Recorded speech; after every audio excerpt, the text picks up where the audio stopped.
Lucy all good?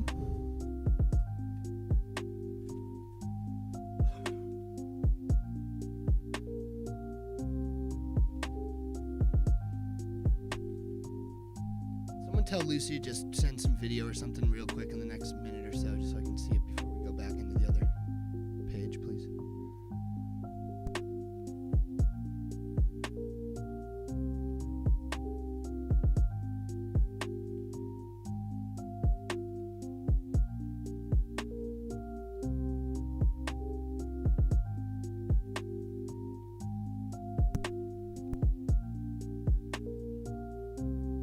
Thank you. 3 minutes left until I run the trailer.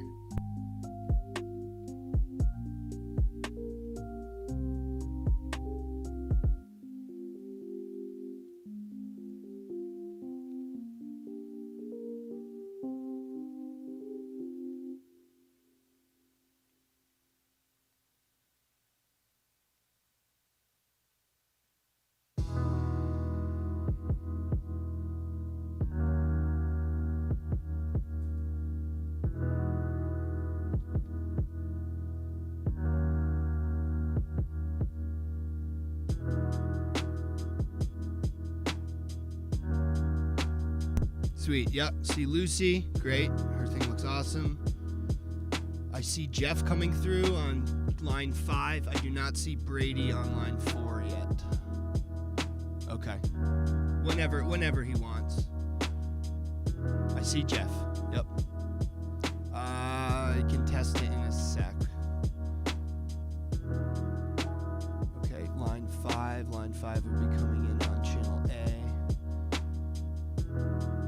Studio mode, channel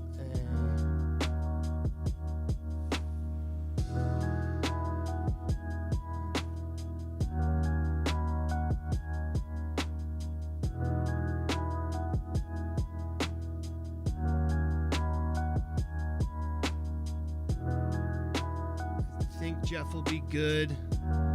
I'll have to check it in a minute. Yeah, that's tricky in studio mode. I can't really preview sound the same way. But if he's sending, we should be cool. I think Nate's rig was just a little convoluted.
Transmute is really about the reimagination of your music to have the freedom to perform exactly the way you've dreamed of. In this journey, you are going to be reimagining your songs from the studio and creating a captivating performance with it. We will be conceptualizing your show, designing your rig, and putting it all together to create a show-ready project in just 8 weeks. The main reason that I was even able to take advantage of this course is that it's fully online. It'll definitely push you, and it'll push you out of your comfort zone. Throughout the program, I will be providing you with inspiration as you learn the tools and techniques to level up your live show. This is for you if you want to take control of your career and gain a newfound sense of creative freedom. I wanted to have a show that I could do myself, and I wanted it to be full and cool and an experience. I wanted to add visuals and bring the productions to life. I'm so excited for you to join the Transmute Accelerator and start this journey with me. All right. Hello, everybody. I'm so thankful that you are here today for the Transmute Festival. This is our second festival. We've just had such amazing artists that have been in the program this year and the past year. And, I just wanted to take a few moments to say hi and introduce myself and talk a little bit more about our community. My name is Laura Escade, and I'm the creator of the Transmute Accelerator and the Transmute Society, both of which groups will be performing today for y'all all day long. So I'm really excited for you to see all of these artist performances. They've leveled up tremendously throughout the course of their programs, and we've become such a tight-knit family-like community, especially throughout this year. Artists have been doing more live streaming throughout the pandemic, and we've been assisting them with their live streams, with their Ableton live chops, helping artists to harness the power of technology. And that was the reason why I decided to create the Transmute Accelerator originally 2 years ago, because I just really saw a need to help artists, empower them to use technology to put on their own live performances and do it all themselves and not have to rely on other people. And, oftentimes they can perform with other people, but, as solo artists, I'm a solo artist myself. It's really empowering when I can just get up there and do it all myself and live stream and do all the things. So I'm really proud of all of our students and our community, and I'm super thankful for my team that's amazing, making all of this stuff happen behind the scenes. You'll get to meet some of those folks later. I also wanted to just give a shout out to BEAM, the Black Emotional and Mental Health Collective. We are suggesting that y'all donate to them today if you can, in lieu of donate to us for the streams. So we'd really appreciate it if you could support those great, amazing folks in their mission to help marginalized communities and support them with their mental health. We definitely need that, especially now. Hopefully we're giving you a little bit of respite from waiting with bated breath for the election. But hopefully you're gonna be able to take your mind off that for a few hours and jump in with us in the Transmute Festival. So thank you so much for being here, and we'll welcome our very first performer, Lucy. Yay!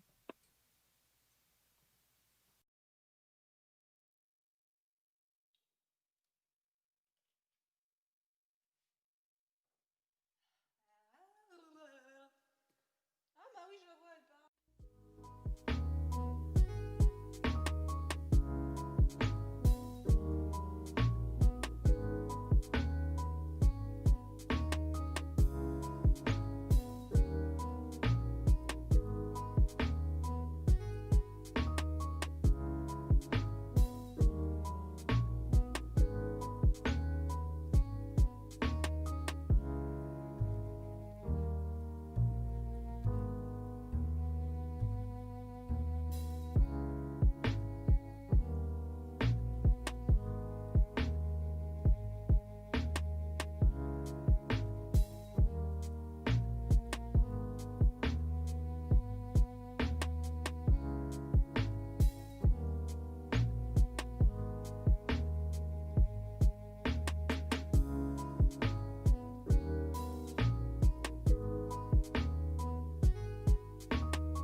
potentiel. Le potentiel. Encore. Encore. Le potentiel. Le potentiel. Qui coule. Qui s'évapore. Encore.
it's a silent day.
Silent day, it's a silent day.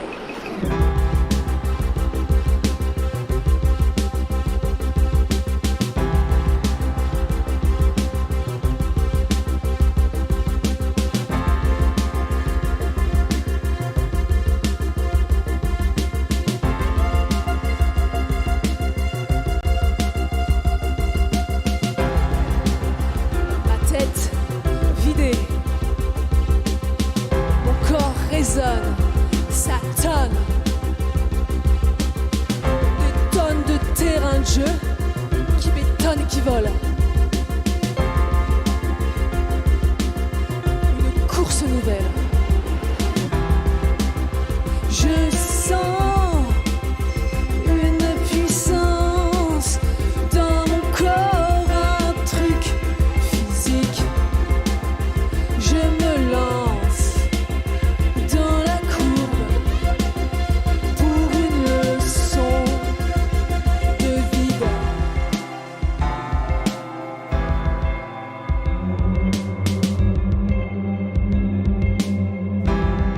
De vide.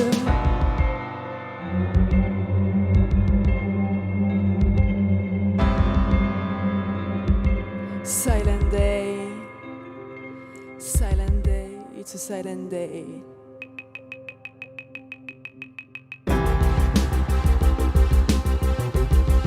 Merci à tous d'être là ce soir, en live.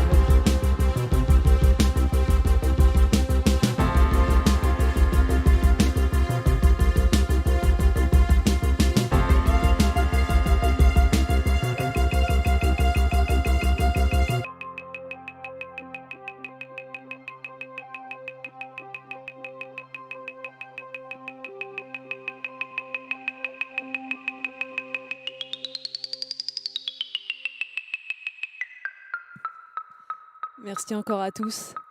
Bon festival. Et surtout, prenez soin de vous.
live? Are we live? Testing, testing, 1, 2, 1, 2.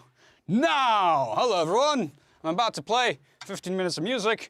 Me and my radiator over here on the drums. Hope you're enjoying everyone else's performances too. Let's get right into it.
And that's me done. I don't know if that was 15 minutes, but I think that was 14 minutes. Maybe 14 and a half because of my saying stuff in the beginning. Thank you for joining me. Hope you stick around for some other great... What's happening, everybody? Oh my gosh, that was amazing, wasn't it? So cool. Shout out to Lucy, Olivia, and Nate, Reframinator, coming all the way from Europe. Oh my gosh, so cool. Thank y'all so much. We've got some amazing stuff in store for you later on today. We're going to take a little break in a bit, but our master tech wizard, Jules Jensen, also known as the program manager for Transmute, he's going to pop on in just a few and do a rig rundown with y'all of his crazy broadcast studio that he has at his house. It's been really awesome just because every time we do this, he just levels things up. We come up with new ideas. Things get smoother and smoother. And so it's really amazing just to see the team grow, the community grow, and all of these talented artists grow. So thank you to all of you that are joining us today. Hopefully you're taking your mind off of other things and just enjoying the vibes of the music. We're sending a lot of love from the Transmute family. Don't forget to donate to Beam. If you can support the festival, we'd really appreciate it if you could donate to Beam, the Black Emotional and Mental Health Collective. And yeah, I think we're about to get ready for Jules's behind the scenes tour. So if you guys are interested in seeing that, let's give Jules some love in the chat. Woo-hoo! I see a lot of amazing folks here from all over, friends of friends, transmutants from the past and the present and hopefully future. So definitely watch this space because next week we have a very big announcement that we're going to be making. So I can't wait to share it with y'all. And then at the top of 2021, we're going to have another very special announcement. So we're growing, things are happening, things are really gelling with the team and all of the artists that we have in our network. So we really appreciate y'all just working with us and trusting us with your process and trusting us to help you elevate your art. So thank you so much. All right, so not sure if Jules is ready yet, but like to bring Jules on to show off his crazy rig that he made for the last Transmute Festival and then the Transmute Your Artistry series. And after he shows off the rig, we're going to play some replays from the Transmute Your Artistry series. So if you weren't able to attend, definitely check it out. Also, the videos are on my YouTube and are, I think, very entertaining. We had so many amazing guest artists like Suzanne Shawnee, the Album Leaf, Randy George, Ruby Mountain, Trevor New, and myself. And it was a lot of fun. So definitely stick around and check that out in the break. And then later on today, we will be showing our US artists, and they'll be playing from 3 o'clock PDT onwards. So definitely, if you need to take a little break, go do that and then come back and join us because they're going to go back to back to back to back.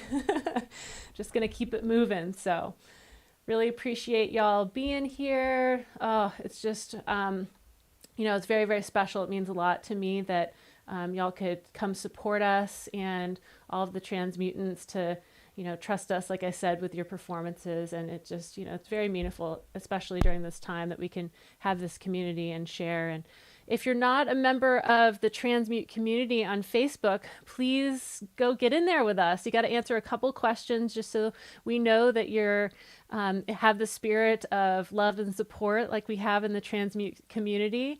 But it is a free community. We're sharing tips and tricks in there. We're doing live streams. We're doing all sorts of fun stuff. So if you want to come hang out with us and get to know us better, definitely join the Transmute community. So yeah. All right. Well, I am going to pass it on over to Jules. Y'all hear me? And he's going to do his rundown in just a few. So hang tight and we'll see you soon. I don't know if you can hear me right now. Can you? I think so. right?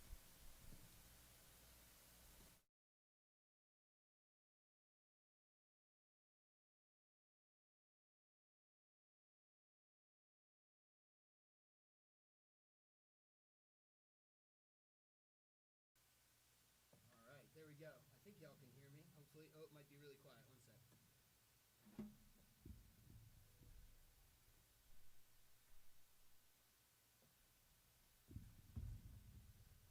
There we go. Hopefully that's better. Oh, well, we'll switch over to this view.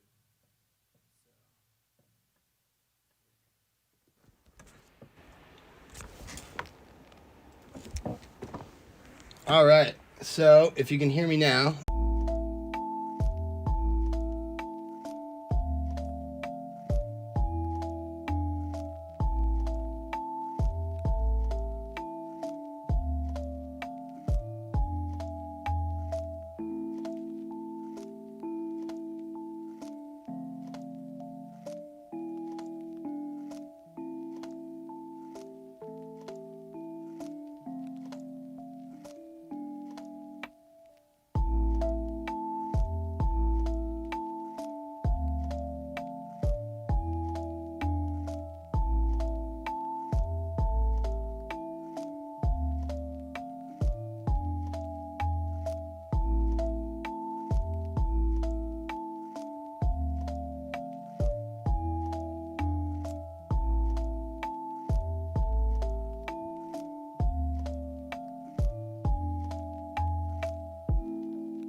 All right, I think we're back here. Sorry about that. Not exactly sure what happened to my internet, but had to restart OBS, and I think we are good now.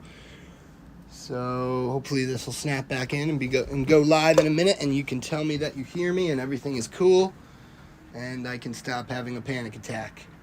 Hey, there we go. Okay, I see it coming through now. Wow. Well, anybody who's been streaming so far, you'll know that these things happen. Unpredictable, crazy last-minute stuff with the stream is kind of par for the course. So, yeah, in that case, I guess in the name of learning, make sure that your OBS settings are set to automatically reconnect and that your YouTube or stream settings don't end the stream if the stream connection ends, or else we would have been in hot water right there. So luckily I was able to restart my OBS on the computer without losing the live video feed. So we're back. Things are cool. Very weird, but here we are. Anyway, all right, so let's look at some of the stuff. So as I said before, I don't know if this came through, but we're going to look at some of the hardware that I'm using here and how it's hooked up, and then I'll jump into the Ableton session. That's kind of the brains of the operation here that's doing all the switching. So, yeah, so let's start with some of this hardware. So this is my zone. If you've seen any of my Mad MIDI stuff, this is the hot seat. This is where the action happens here. So it's kind of my performance area and then turns into my little broadcast studio when I'm doing these kind of events. So, yeah, it's nice to have just a multifaceted, multi-purpose space in that way. So let's see. Down here is a PC. So this is the main streaming PC. As you can see, it's got some hard drives and capture cards sitting on top of it that are taking in some of the different cameras. So just some of the cameras I'm using for my streams. Got this GoPro up here. Got this little kind of, I call it the Faux Pro. This thing, Dragon Touch down there. Let's see, my main camera is this Sony a6000 with a wide angle lens on the front. So that's my main front shot. I got an older iPhone over here with a lens on it. So that gets a wide angle from this side, and then I got this little handy cam down here peering at the Moog. So that's the little insert special shot for the Moog there. So those are all the cameras I use when I'm normally streaming. Those all come into capture cards on this PC. The PC is running Windows 10. It has an i7, I think a quad-core i7 and an NVIDIA graphics card. Not a modern RTX, but one of the GTX cards, but still works well. So that's the PC that I'm using. Obviously running OBS Studio in here. So the OBS Studio is one cool thing I'm using for this stream today is this thing called the mini RTMP server. So right here, I'm able to generate a link, give it to all of our participants and performers, and each one of them comes in on an individual line that shows up in my OBS just as an NDI feed. So it's really easy to just get everyone's stuff right in there and good to go. Oh, unless the program freezes like it may have just done. But what's good is you can just close it and reopens and it reconnects to everybody. But there we go. We're learning in real time, folks. But yeah, the mini RTMP server is super cool. And we'll probably just see everybody show back up here in a second with our little green squares when they reconnect. So that inputs everybody who's performing just as an NDI source, which is really cool.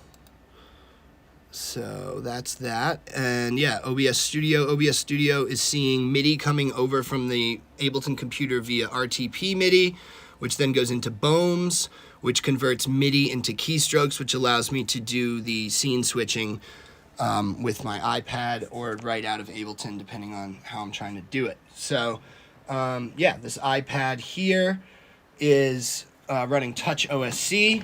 It's obviously got some fingerprints on it, sorry. This thing right here is just doing all my different scenes that may come up during the broadcast. I can quickly enter them there, just type, boom, press them, and we're good. We see the changes happening on the computer. I have some audio mixing stuff because all my audio comes into Ableton and gets mixed down in there before it comes over. I'll show you that hardware in a minute. And then for this rig rundown, I have the ability to switch some of the cameras, which I'll show you in OBS on the other computer in a second. So yeah, that's all happening there. None of these controllers are hooked up. This is all for my own performance. So really, this is just the main interface. And what's cool is if I need to, in OBS, I can always go into studio mode and adjust any other scenes over here on the left side while the right side is still live and make any adjustments that I need to make if I need to, see the next person who's performing or something like that. So super easy to just flip into studio mode. You can jump around scenes without changing what's live, and then when you're good, you can go back and you're still live on that scene. So so that's the computer side over here. I got this mic, which comes into this board and then gets routed. It's kind of a little convoluted, but the vocal mic comes in and then goes out to what usually would just be my in-ear feed, which then comes over to this Motu and then gets input into the session here as a microphone for me. So that, and then all the Ableton stuff. So we have like Laura's audio movers link so I can hear her directly. We have, this is the mic coming off my phone right now that you're hearing, but then I also have the other vocal mic which comes in from the line on the Motu it comes in on. And then I can mute that and unmute it depending on if I need to be in the scene, right? So it's like, because it comes through Ableton, I'm able to easily mute. I'll jump into the Ableton session in a minute directly in there and show you. So Ableton comes out, spits out its audio through this Motu here. That comes out on a stereo pair, which comes over into the X32 as this stereo pair here. And then when I'm usually streaming myself, all my drums come in here, right? And I'm not processing them with Ableton, so they meet the actual Ableton output in the board, and then I'm making a custom in-ear mix of my drums and the stuff I need to hear, and then this mix over here goes out to the stream, right? So I can just quickly jump in. It's on right now, but if I go sends on fader and then look at the stream mix, I can look at the mix of, whatever's coming in and going directly out to the stream. I can switch over into bus 1, which is my in-ear mix right now. Check out what's like kind of going in there. This is obviously configured a little differently than what I usually would hear in my ears, obviously. And yeah, so that I'm able to make this custom final stream mix. It comes out just on a stereo pair and then comes over to the PC on this little just 2-channel Scarlett, right? Which is just hooked up to the PC. The left-right XLR ins on the front of that receive whatever I've decided is my final mix over here. So that's super simple. It just gets recognized on 1 and 2 in OBS. And then I also have like just a headphone jack coming out of here running to this soundbar speaker.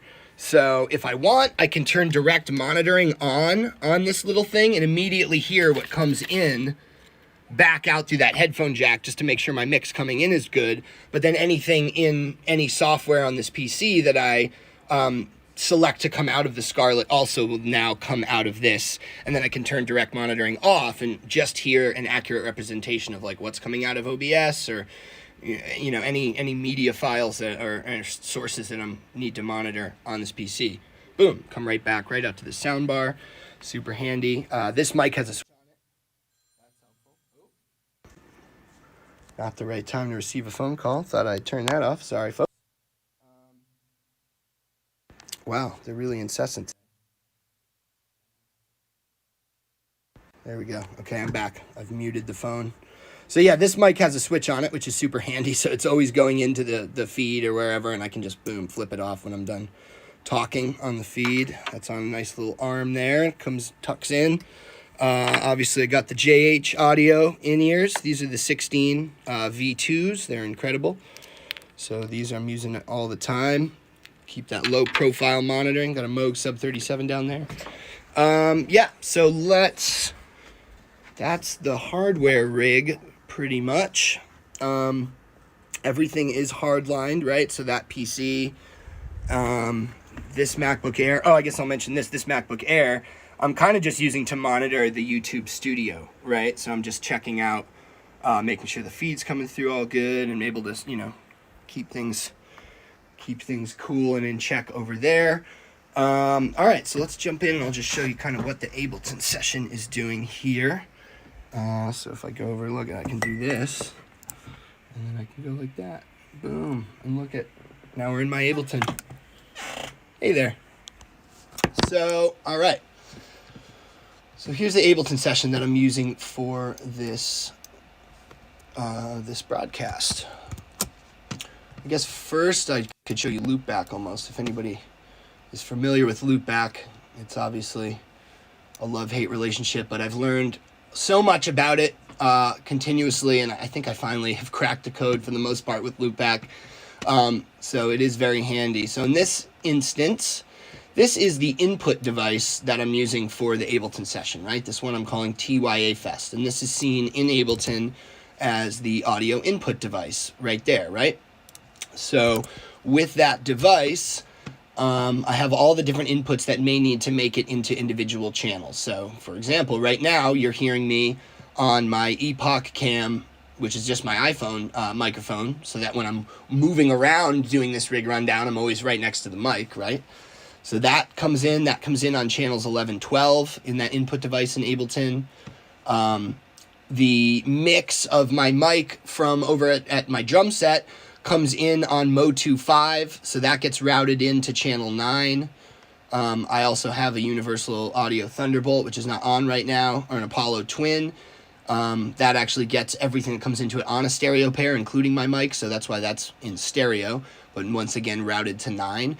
So that way any channel in Ableton that's listening to 9 will hear either voice, right, or yeah, either mic, the Apollo or the Motu. In this case, I'm using Epoch Cam on its own, so it's on its own channel, which comes in from, right, 11, 12, right? We can see that comes down there, so if we go into here and look at that, we see 11 and 12 is where Epoch comes in from. Jules' talking mic comes in, excuse me, from 9, and 9, as I showed you, is either of the mics, the one right next to me here, if I'm talking into that, usually not using Epoch, or the 58 over near the kit. What else is going on in loopback here? So yep, so that's that. Not listening to Safari today, But if I had someone on Audio Movers or needed a video out of there, I could run that. And Safari's lighter than Chrome, so it's just nice if you need to bring it into a stream and you don't want to use Chrome to, just use Safari in those instances. Spotify, obviously, for the interlude music, and that routes into channels 5, 6. So if we go over here into Spotify, we'll see that that's listening to 5, 6, right? And then Zoom, so if, kind of a redundant backup, if for some reason Laura's Audio Movers goes down, but we're on Zoom in the background, I can just bring the Zoom audio in on channels 7 and 8, if need be, as a backup to be able to hear everybody else or anybody else in the meeting coming back to me. So that's working. And yeah, so those are all our inputs. And now let me just show you kind of how this is laid out in here. So pretty much all I'm doing mainly in here is doing the audio management, right? So because I have all these different things, my vocal mic, Laura's vocal mic, Spotify, in this case for the performances, the audio comes through that mini RTMP server over there. So I don't need to hear everybody who's performing's audio here. That's just tied right to their video, which is really handy. But in this case, we have all these other audio sources, and I have these CliffX commands. Anybody who knows me knew we weren't going to get too far into this without me bringing up CliffX. If you don't know what CliffX is and you use Ableton, I insist that you go look into it. CLYPHX, CliffX Pro. It's absolutely incredible. I could talk about it for hours, as everyone in the course knows all too well. But yeah, look into it. It's a script language that can run for Ableton. So in this case, I'm using CliffX here to hone in on the tracks that it's on. As you can see, this is like track 6. It controls the volume. This one's track 5. It says 5 volume. So I write these commands that ramp the volume up to the level I need or down to 0 based on if I need that audio source in that particular scene. And as you can see here, the scenes that I have in Ableton relate to the Touch OSC scenes that I have here. So those are the same across both of those. So I have these scenes mapped to the buttons and the CCs that come off those buttons in Touch OSC. So, and then those same buttons are also seen by Bohm on the PC, because they're all connected over our MIDI network setup connection here, right? If we go into that and then show this, so we have a MIDI network connection. That's the PC, JC17, and the iPad. So all those three machines are all talking to each other. So when I send these CCs from the iPad, they make it over to the PC, as well as triggering these scenes in Ableton and do the scene switching. So at the same time, I'm sending one cue from my iPad, which is launching the scene, adjusting all volumes and ramping them. It's not just a hard cut, it's ramping volumes over one bar and bringing in only the audio we need and taking out the audio that we don't need. And then there's a few more things. I'm not actually using this today, but this banner thing. So these are different CCs that we're bringing up different info banners and kind of rotating them on their own by just having some automation switching between different banners, right? So you can see each one of these CCs, 16, 17, 18, we're each assigned to the other three banners. And then the auto was all three of those CCs. And as you can see here, this starts at 150 and ends around 209. We'll see this one. Oh, that was the one we were looking at. Excuse me. 17, right? Starts where the other one ends at 209. And then I bet you can imagine that the other one will start at the beginning up to that 150. Right. So when I play that clip, it would auto shift the banners that were showing up on any given shot at any time. So that was cool and handy. And in this case, I'm using these down here. So these buttons are mapped to these that we see over here, right? Epoch, Ableton, and Touch OSC. And these buttons in Touch OSC trigger these clips in Ableton, and those send CCs that go directly out over to Oscillator. And Oscillator is taking those 3 CCs and turning them into 3 keystrokes that go directly to OBS and do my scene switching in OBS, right? So when I trigger those clips, we see different things in OBS. There's Epoch Cam, right? Boom. Little studio, little view of the spot. Shabby Road. Like to say, not too shabby. Got some fun stuff. Little patch bay and some compressors and Synth Mountain over there, of course. Love me some synths. Might have a problem. That one's pretty cool. Right, so anyway, enough about me. Enough about my stuff, let's say. More about me right now. Anyway, so, excuse me.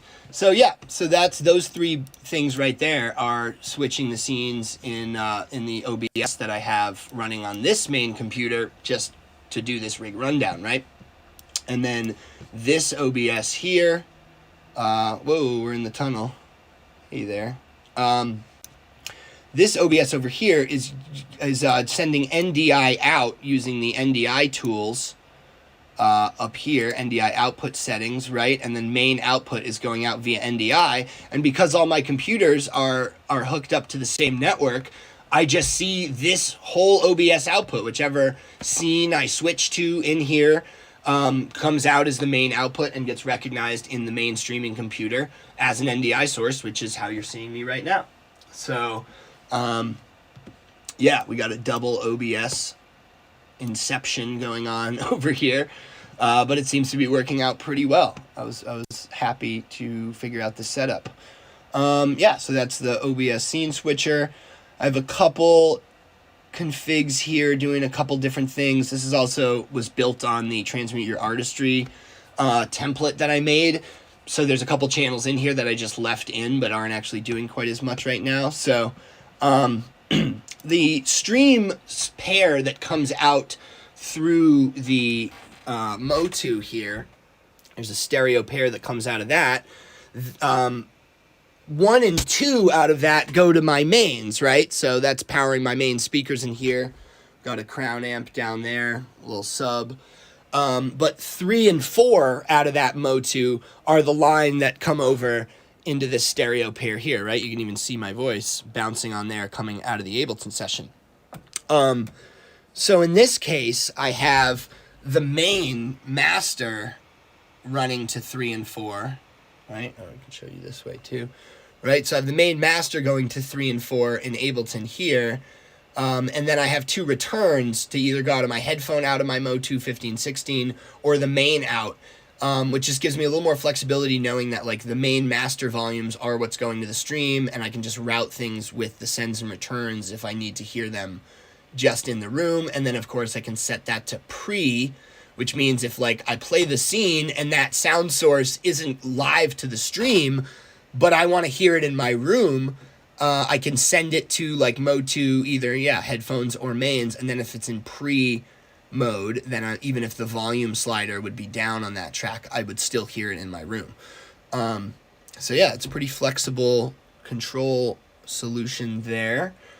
Yeah, I guess I can keep an eye on the chat if anyone has any questions about how any of this stuff is working. I'll check the chat in a second if there are any I missed, but please throw them in there now. Trying to think about anything else that I may have missed.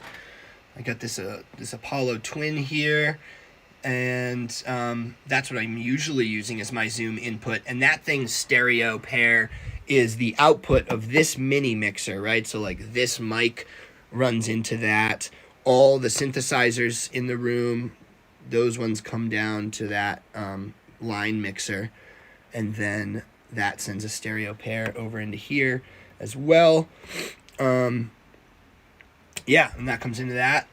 Once again, that's getting aggregated with this so that either mic input from 5 or from this can both make it into one channel there when needed.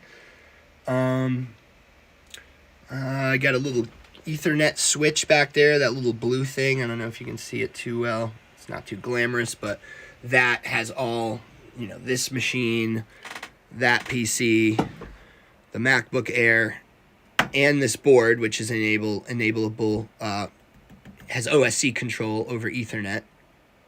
So all those things are wired in to the switch, which runs back to my router.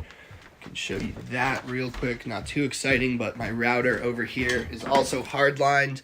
It's a Netgear Nighthawk. I believe Laura has the same one. So that's full gigabit and has like 3 antennas. So you're really going to get a lot of, a lot of bandwidth through your house. Here's my other kit here. Now we're digressing, but this is my drum tracking kit. Use this for any just straight ahead recording. Got my roommates over here.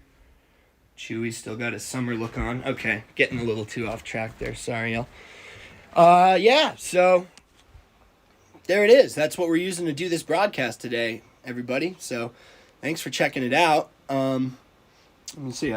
Maybe some questions. Old school micro mode. Oh, yeah. Yep, I got gear. It's true. Hey, Ricardo. Brady, mini RTMP server, links and resources. Yes, absolutely. I can definitely show you that. It's actually, super simple, very affordable for what it does. And yes, absolutely can show y'all through that. So yeah, the mini RTMP server is the name of the app. Beat my drum. What up? Hit me up with some questions, y'all. Yeah, I've got a minute here. I'm hanging in a black hole. Yeah, the lights, right. Oh, that's one thing we could say is right. The lights for these soft boxes are what I'm using to illuminate, myself and keep the green screen lit. This one's obviously not on right now to conserve power, but yeah, these soft boxes, and at the angle that they're at, kind of illuminate the screen or the key behind me in a nice way without just being flat light in front of me. I do have a third one, which is kind of getting the rest of the room all together. But I recently had these par cans from back in the day when, shows happened. And I rigged all these up recently and got a DMXis box, right? So the little DMXis from N-Tech USB to DMX box. Needed one of those for a while. So now I have all these 6 lights in my room that are all MIDI controllable, and I can write cues in Ableton that will run along with my material to kind of accentuate the lighting in the videos that I show on the green screen behind me. So you'll see a little bit of that today at 7 p.m. East Coast and 4 p.m. West Coast is when I'll be doing my Mad MIDI, and the new piece that I'm playing in there uses that kind of lighting and video associative programming. So we'll see that. Yeah, y'all, this is the rig over here. Let's see. Is that a trampoline on the ceiling? This little thing? Yeah, it kind of looks like my tramampoline, right? Little Simpsons. No. So my ceiling, there's a lot of things on my ceiling, actually. So, of course, some milk crates. Glamorous. But exactly fill this space between my Duvetine drop and these foam sound diffuser panels, right? So as you can see, those milk crates are directly above where my cymbals are. So I'm not getting any crappy, harsh reflections coming, right up, boom, right in there. That's all diffused. This really helped prevent any of the, just flat, crappy ceiling from bouncing back at me. This is all Duvetine. This has another layer of Duvetine behind it. So I'm pretty happy with my tone that I'm getting in this room right now, actually. Just live enough. It's not, I'm not huge on super dead drum rooms all the time. I feel like you can kind of emulate that by just close miking and using gates and stuff, and you can't add in organic room sound if you don't have it. So, it's a small room, it's low ceilings, and it's kind of dead right in the corner here, but I'm getting a lot of good, getting a lot of good liveness too. Oh, here, I'll show you a little secret weapon that I have here. So I got a stack of other drums here, as if there wasn't enough gear. I got this old drum, right? It's like very thin. I think it's from the 40s. Very thin shell, very resonant shell. Right? Really open tone. So when I sit at my drums and, hit these drums, you can almost hear this activating, right? You can almost hear energy just a little bit of reverberous energy in this drum. I don't know if it's translating on the phone, but I have this little microphone here that's just right there, right up to the drum head, so that I just have this kind of mini reverb tank. So when I'm playing my drums right next to it, the activation that I'm getting off this head is a very interesting kind of, plate reverb tank kind of sound that's really unique. And if compressed and added in and mixed in parallel with the drier drum stems, really gives it a cool, unique, spacious energy. And it's as if I haven't digressed enough to get even more reverberous, spacious energy. Up at the top of my stairs, I have a mid-side configuration, right? So I have that top mic there as a ribbon microphone with a figure 8 pattern, and the bottom condenser, and the diaphragms of the mics are pretty much matched right to each other. I take the top one and pan them hard and invert the phase, and then put the bottom mic signal in the middle, and with this, love that water damage, right? Shabby Road, baby, gotta stay on brand. But look at the shape of this weird stairwell, right? The nodes that I'm kind of getting in here, and the size of this with the drums, it's the classical Jean Bonham stairway trick. But wow, really is negating the small size of this room here in a way, right? So it sounds great. I'm really happy with my tones that I'm getting here lately. So yeah, I think that was it for the questions in the park. Yes, Black. Yup, exactly. Swirled. Yeah, that Rogers drum is kind of like the old Ringo-esque, right? I guess he was almost a mix of the two, or the Ringo pattern, right? Totally. Your house is insane. I'm insane. My house is just an extension of me. Brady. Yes, discounts on JH in-ears. Evo Sweet Up, natural reverb. Yeah, y'all. So that's, that's the Shabby Road setup here for our broadcast. A lot of cables. In this old place. Snaky XLR anacondas crawling everywhere. It's like that scene in Indiana Jones when they fall down into the pit. Yeah, I don't know. You want to look more gear? Hey, the Duke, baby. There's something cool, right? So former Transmutant and friend of mine, Kat Martino, lent me this while she's being a 2020 vagabond. She's currently in Vipassana. But don't mind babysitting that little thing. Totally clean. Serviced recently before coming to Shabby Road here. All patched in. Sounds awesome. What a gem. That's rigged into the patch bay over here, so I can just, and as are all of these. So like I have an aux send on this board that can come out of the patch bay and route through any of that. Can go through this stuff, go through that thing, come back into the board, and then into the Apollo, into the computer. Yeah. Stuff. Yep. It's a lifetime of collecting and having almost nothing else than just this stuff. I Connect, Mio 4, this thing is great. This is all the synths that can take MIDI that I have. All listen to this Mio, also including this little Emu down here, Vintage Keys Plus. That thing's awesome. Those all get MIDI out of the Mio, right out of Ableton, so that's easy to control and send MIDI stuff. All these, a couple of them have MIDI. But yeah, Juno 6, classic, got a killing deal on that on Facebook Marketplace. I literally was thinking when I bought this that the people who listed it on Facebook Marketplace either knew exactly how to get a person like me with cold, hard cash in their hand in a dark, cold, abandoned parking lot, or they didn't know how to Google the same thing that they list on Facebook Marketplace. And luckily it was the latter. And they sold this to me for an unbelievable deal. So it can still happen, folks. An old Krumar. Amazing bass on that from the 70s. Old Korg Poly Ensemble P. Another 70s piece. This thing's incredible. Those all come down to this line mixer. Made for synths. And as I said, all come over to that. So, yeah, all right. I could go on. Obviously, I have enough gear here. So, Boom, Space Echo. Yes. Yeah, class field trip to Shabby Road. Yes, please. I would love that. Yes. Yeah, ping me. Anybody who's got the wants those the JH Connect.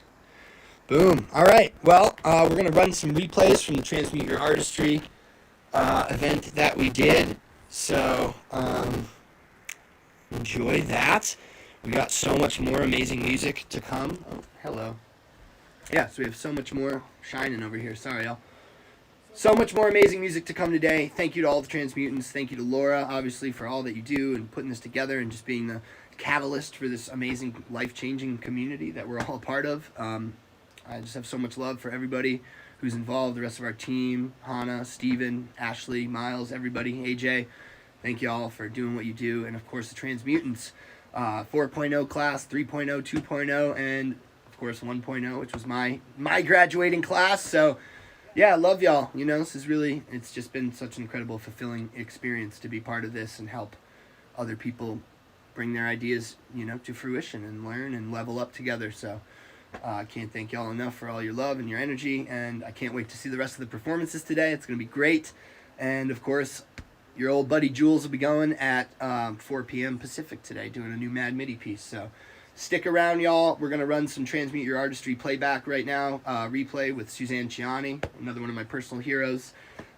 So enjoy, and thanks again. Really appreciate you, and we'll see you soon. All right, peace.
Know me. My name is Laura Escade, and I'm an artist, an entrepreneur, and live show designer. And my passion is live performance and pushing the boundaries of live performance through technology and consciousness and integrating all of the things together.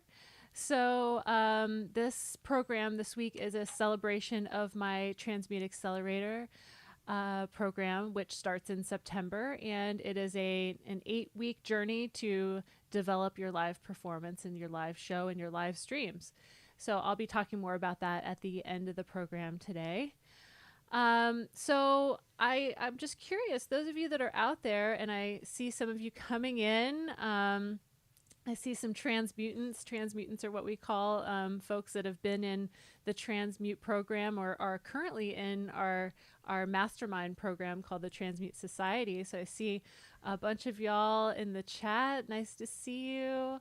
I see a few of Master Trackians have completed my Master Track program with my company Electronic Creatives.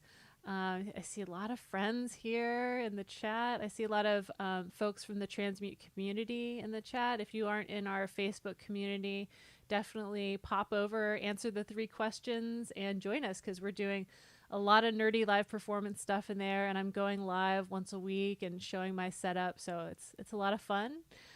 Wow, just thank you so much for all the support. I'm seeing amazing a few people from Sicily. Shout out Ricardo. He's going to be doing a presentation in Transmute 4.0 in September.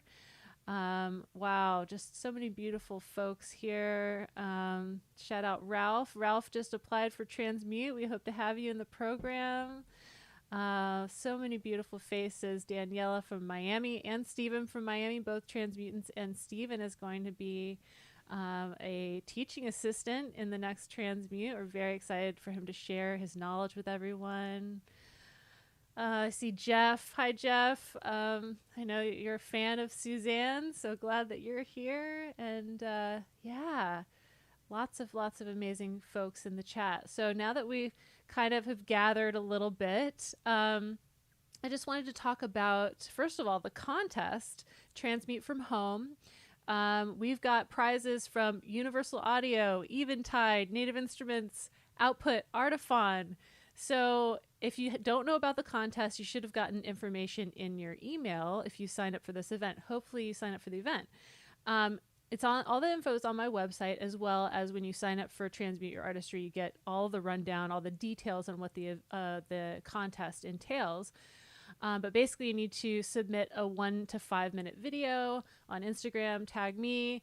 All the information is on the email, but basically just bring your best live performance and you could win some of these prizes. We have 3 prizes, 3 tiers of prizes. So grand prize winner, second place, and third place. And we will be announcing the winners on September 9th, and submissions are due on September 4th. So we've had a lot of amazing submissions already, and I can't wait to see the rest of you, what you bring to the table.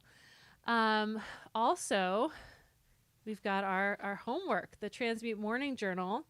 So I would love to know if you have the journal or if you've worked at the journal. Today the theme is embody. And so in the journal, I asked you to put on a favorite song, stand up, feel your feet on the ground, stretch your arms, and wiggle your body. So do some intuitive movement to music and release any judgment about how you look. So I'm just curious, did anyone get a chance to do this morning? Did anyone get a chance to kind of, just wiggle around or maybe do some yoga? I did some yoga this morning, which was really awesome. So I'm curious if any of you did that, if you took the challenge. And another thing that I'm curious of is what are some ways that you feel like you embody the expression of your true self? So for me, I've actually been working a lot on embodiment because I feel like I have been very much in my headspace for a long time and can be very much, an overthinker, as a lot of us are. And I've been working on feeling a little bit more. I've been feeling into my music, feeling into my artistry, visualizing and more feeling from inside instead of visualizing, but at the same time visualizing what that feeling is going to be like when I'm performing, when I'm giving these presentations. So it's been really helpful for me to kind of shift from just being so, thinking and thought focused to more feeling focused, because that's not as natural for me. So I see a lot of folks in the comments. I see yoga and jog in the warm rain. Yes. Shout out Kat. Paige is saying yes. Morning dynamic meditation for EDS. What is EDS? I'm not sure what that is. Yes, big shout out to Jules Jensen from JM. Alex listened to the album Leaf during my yoga. Oh my gosh, wasn't yesterday so incredible? Jimmy was beyond yesterday. Oh, thank you. Still Monsters. I have some good questions in this journal. It's fun. Thank you so much. Michelle did some shaking. Awesome. Ralph says, I do a lot of songwriting via improv and flow. Formerly, I was very composed. Yeah, same here. I feel like I've kind of just learning about this stuff. And Kat, actually, who's in the chat, is from Transmute 3.0, and she was giving us breathwork and movement classes, which was really, really awesome part of Transmute. And so we were doing a lot of breathwork and movement, which really helped, especially because, obviously we're going through this crazy time right now. Yes, did some boxing, morning sun, amazing. Oh, thank you for sharing that with me, Paige. I wasn't aware of that. So that was the reason why you do the yoga and the movement. Thank you. I'm glad that you are able to have that medicine. Sonia danced. Great twerk and belly danced. Oh, amazing. Oh, thank you, Alex. She needs a 365 Transmute journal. Well, I might need to make one of those. And I love this page. It's the main reason I have to adapt and elevate my live performance. I'm creating a digital persona since I can no longer perform live like I used to. Right. That's like everyone here, pretty much. Great. Well, I'm loving seeing what you're sharing. Thank you so much for doing that. A chef kiss from Lacey. Love it. Well, I really appreciate y'all, being here and sharing with me. But really, the main reason why we're here today is because of my friend Suzanne. And before I bring her onto the stream with us, I just have to talk about when I was at Ableton's Loop Conference in 2018, I think. I can't remember. Yes, whenever it was in Berlin. No, 17, 16. I don't know. One of those years. No, 18 it was in LA, so it was the year before. I was going to meet my friend Marika at her hotel, and I was eating breakfast downstairs just waiting for her. And the day before, she and I had been talking about Suzanne and saying, oh, wouldn't it be so great to meet her? Just wow, she's just so legendary. Like, just have so much love for her and what she does, and just such an inspiration, especially as women. And so I was eating my breakfast, and I noticed this woman sitting there, and she started talking to me. We started chatting, and we became friends, and we just started, hanging out that day. So it was so incredible. So I would love to welcome Suzanne to Transmute Your Artistry, and she's going to just do a lot of amazing stuff with us today. So welcome, Suzanne. Hello. Hi, everybody. You are amazing, Laura. The way you've just created this group of people this morning. Well, it's morning for me. I don't know where everybody else is, but it's just wonderful. I love your energy. I love your spirit, and I love, your ability to make tech warm. It really is a challenge sometimes. It absolutely can be. Thank you, Suzanne. Just telling that story just brings me back to, just meeting you and how quickly we hit it off. And then I remember just hanging out all day. We had dinner that night. We were, and then I've been your roadie sort of a couple times, in LA when you performed, and you performed really close to me actually at the Descanso Gardens last year, and that was great. And so it's just an honor to have you with us. And, before we get into your presentation, I would just love to know what is a couple ways that you embody the expression of yourself and your art, and what does that mean to you? Well, when you think of body, I mean, my passion is tennis. Oh, I didn't know that. Yeah, my greatest joy is just, there's something about being on that tennis court. Nobody can get to you. You're isolated. It's like a little piece of heaven. So you're there, and you're in a separate world, and you're just looking at that ball and focusing all your attention on that one point, and you are, by definition, in the moment. Mm-hmm. So I think anything that brings you, we use our bodies to focus us on reality, because our bodies live in the real world. Our minds can be any place. So I love, that. I also do yoga, but tennis is my main joy. Wow. Yeah. And so I imagine during this time, tennis is actually one of those sports that you can actually play because you're not anywhere near anyone else.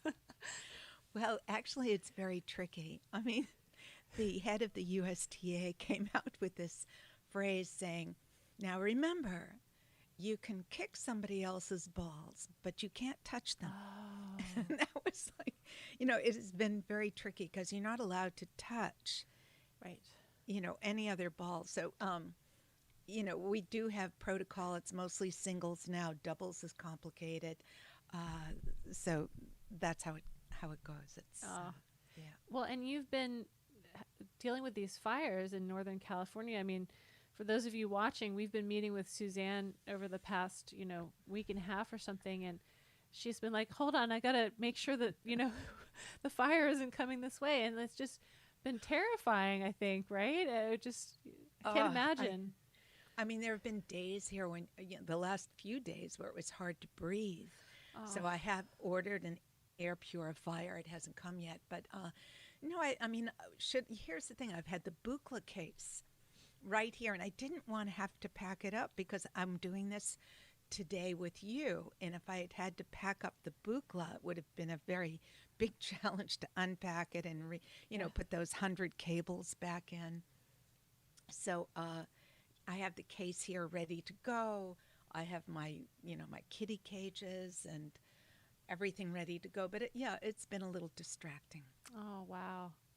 Well, I'm so thankful that you didn't pack up the Buchla just for this. And I'm glad that the fires have held out and you're safe and everything's safe. And it's been such a fun journey, putting this together with you. So, everyone who's in the audience, I would just love to know, where are you at in your journey with live performance? Are you mixing in quad for live performance? Would you like to learn how to mix with quad? Are you using synthesizers? Just kind of give us a feel for where you're at in your journey of live performance. So yeah, I would love to, hand it over to you, Suzanne, and to just absorb all of the beautiful, amazing information that you're going to give us today, if that's all right with you. I'm absolutely thrilled. This is one of my favorite topics. Yay. Quadraphonic, yay. And I'm just so excited to just kind of dump all my, ideas about it on a willing audience because, let's see, in the late 60s, maybe 50 years ago when I was doing quad, nobody understood it. And now I have a really intelligent forum here for talking about the specific ideas that have evolved, over 50 years in quadraphonic. So let me just start by saying that when I got into technology, music technology, it was through the Buchla. Don Buchla is credited with having, invented one of the first analog music, electronic music instruments. And I went to work for him right when I finished graduate school, and that was in 1969, 68, 69. And no, it was 70. See, 70, so far away. And I was proselytized by him. I grew up in his world, and I took it for granted. And one of the things that we took for granted was quadraphonic. So Buchla, right from the beginning, had an interface called the 227 that was part of the 200 system. And he had a voltage-controlled placement of sound. And I grew up in this. I played quad. That was my expression. Electronic music is totally ideal for quadraphonic. It is essentially a monophonic sound. And when it can dance in space, it becomes alive. The beauty of the relationship of this electronic sound and quadraphonic space is that the space can be voltage controlled. So anybody playing an analog music instrument today has the possibility of integrating spatial movement with the actual music, with the rhythm of the music, with the dimension of the music, with the, creating illusionary spaces that enhance the meaning of the sound. I've been doing quad performances now this time around. I took about 40 years off. Quad had come and gone. You know, in the 70s, we had quadraphonic LPs. I ran into trouble. My first concert that was booked in New York in the early 70s, I was at Avery Fisher Hall in Lincoln Center, and I automatically said, well, I need two more speakers. I need 2 speakers in the rear of the concert hall. And they said, well, we're not going to do that. Are you crazy? We don't do that. And so I said, well, if you won't give me quadraphonic, I won't play. I can't play. And it was that clear to me that there was no compromise. Quadraphonic was essential to what I did. I took a few years at that point. I started an electronic music forum just to get theaters redesigned. So it was called the Electronic Center for New Music, and I had on my board a lot of the speaker companies. And the idea was that Avery Fisher Hall was going to be redesigned, and we would redesign it with these new possibilities integrated. Well, that didn't happen.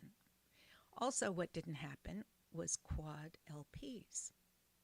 We had the formats, we had SQ and QS, so forth, but there was no content. Nobody knew how to use quadraphonic. Like, what is quad? Is it to replicate the concert hall, and the 2 front speakers are the most important, and then the 2 back speakers just give the back of the hall so you have a sense of space? And it's like, I'm sorry, but that's just not exciting enough. The real domain of quad, the content creator, was somebody like myself who had a quad capability built into my very instrument. So here we are 50 years later. The Buchla is still alive. The 227, which is the quad spatial module, is still here. There is, so you're definitely in an advantage. I know the Buchla is not everybody's format. And what we need to do really is to have consciousness about this and create, have the people who create our tools give us the tools that we need.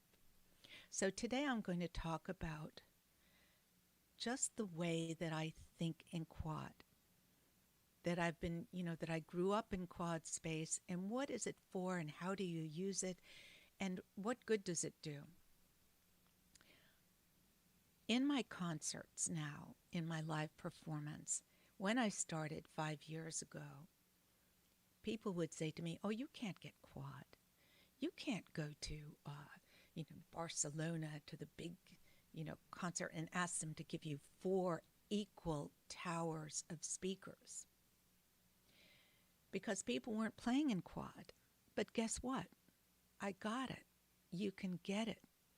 If quad is your baby and that's what you need,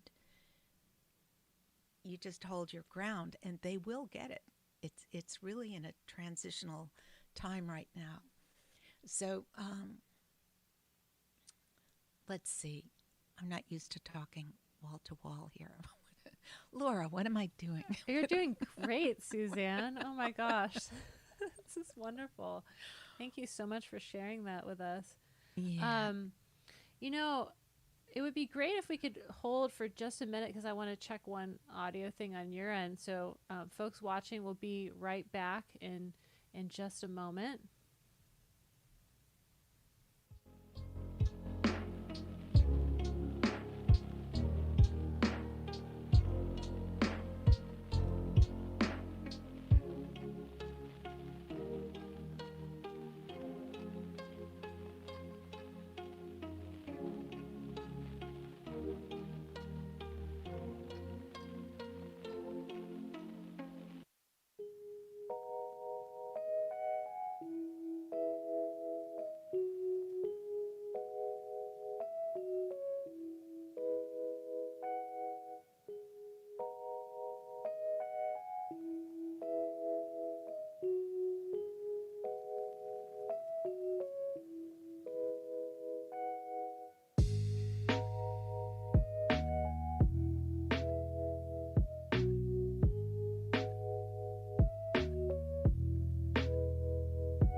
okay? back. Yeah, so we just had to make sure that all the settings are just so that y'all can have the best experience out there.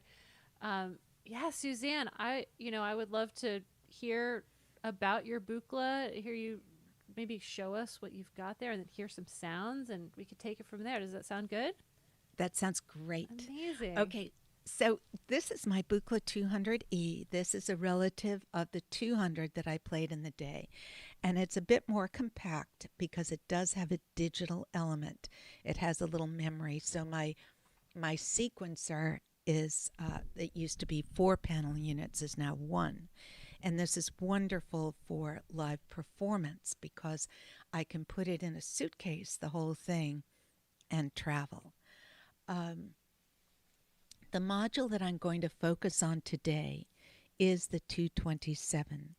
And I'm going to be showing you material from my concert material. So the various sections of the composition and how I think of them spatially.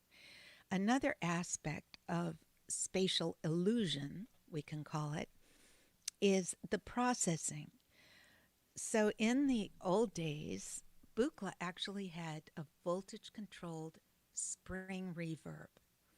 And what that did was it gave the sound the illusion of coming closer or farther away.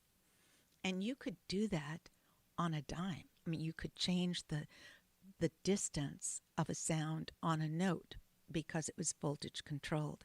So it was really dynamic and also integrated into the very music, into the rhythm. Spatial movement is a rhythm. So if there are different kinds of spatial movement. The ones that we're most familiar with are the continuous ones. There is a continuous movement. There could be a circular movement. There could be an elliptical movement. Continuous movement is when the sound transfers from one speaker to another gradually. Discrete motion is when it switches from one speaker to another. And this is very much of a rhythmic identity and needs to be perfectly integrated with the music. That's why it's a good idea to generate this kind of discrete motion actually while you're playing. So some people try to quantify music after the fact, and it's very limiting to do that because, you could get an envelope detector and detect the rhythm. It's not ideal, but you need to have the sensitivity to the rhythm built into the movement. What I do today, because I don't have voltage control reverb, I use Eventide H9s. So this is my iPad, and it is Bluetoothed to my H9. I actually have 2 H9s because when I started using them, I thought, oh my gosh, I have 4 channels. I need 2 H9s because the H9 is stereo. And then I got the 2 H9s and I thought, uh-oh, how am I going to integrate these? I can't get them to behave simultaneously. And then I had the breakthrough clarity that in this type of thing, you do the signal processing, first, and then you go to the spatial processing. So because I had 2 H9s, I now use 2 spatial outputs. I have a 4. Okay, so if we look over at the 227, you can see that I have 4 outputs. And the way I have it is that each 2, let's say the 2 left ones, are married to the first H9, and the 2 right ones are married to the second H9. I'm going to show you the H9s now too.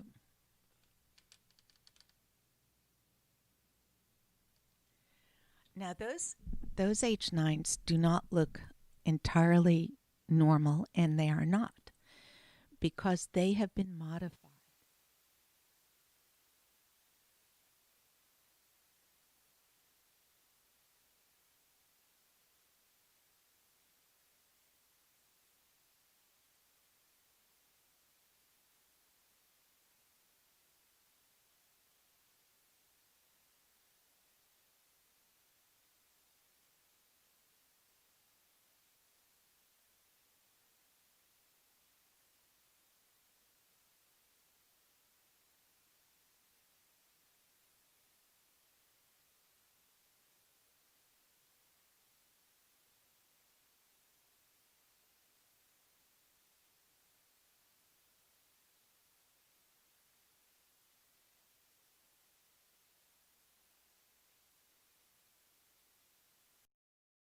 And then we're over here now, so we're good. Yeah. Okay, so there are so many aspects of what goes into spatial control and design of the space that it's a little bit overwhelming. But let's just try to take it a piece at a time. First, I'm going to play you what I open my concert with is a wave. And what's appropriate space for a wave? Well, it's a slow, continuous space. So let's see if I turn this up, if you can hear.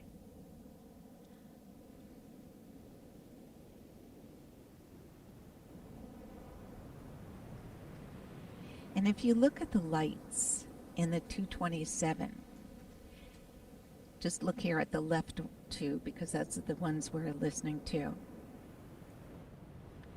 And you can see the movement. It goes, now it's in the front left. The LEDs tell me which speaker it's in, and then it pans out to the back rear, the left rear, and the front right, and then goes to the right rear. So it's kind of an elliptical motion. And how is this accomplished?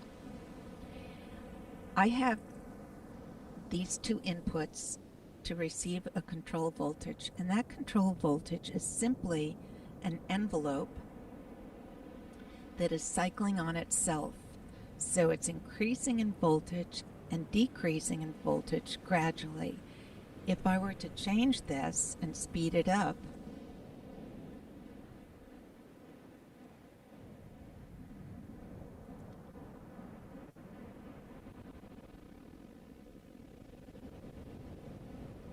that's just spatial movement that you're hearing. And its spatial movement creates a rhythm. Did you hear that? I did. I think folks Okay, good. are hearing it. Hopefully their headphones work really well right now. I'm like, woo! Okay. Okay, so that's spatial movement. And so here we are speeding up. It becomes an audible. But what I choose to do for that wave is a very slow, continuous motion. Okay, so that's a wave, and that's how I open my concert. And I also add the other spatial elements are the H9s. So in the beginning, with the waves, let's see if I can get this turned on. Okay, I think I need to.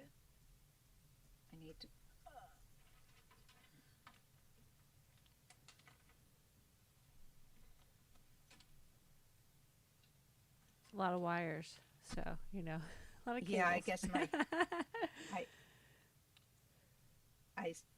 I forgot to charge my Animoog, so we won't do the birds. But I add birds to this, and the birds, I use a delay in the H9 so that the sound, you'll hear the bird sound, and then you'll hear it delayed in a different speaker. So it's creating this very outdoor spatial theater, really. So that's the first spatial use. Then what happens? What happens is that then rhythm is introduced in the music. I won't go through the whole thing, but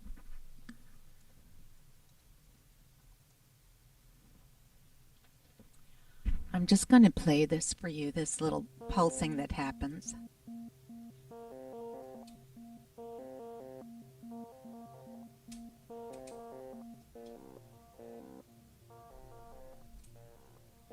Okay, I have to change the processing. This is something that I do constantly in the performance because each musical phrase has its own processing designed for it.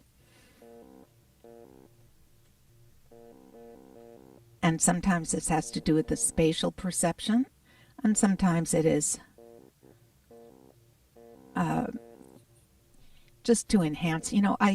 We didn't have all this in the old days. I mean, we had reverb, we had voltage control reverb, but now we have everything. We have flanging, we have, delays, we have everything. Okay, so here's what happens in this. The rhythm comes in, and when I start the rhythm, I keep it in the same spatial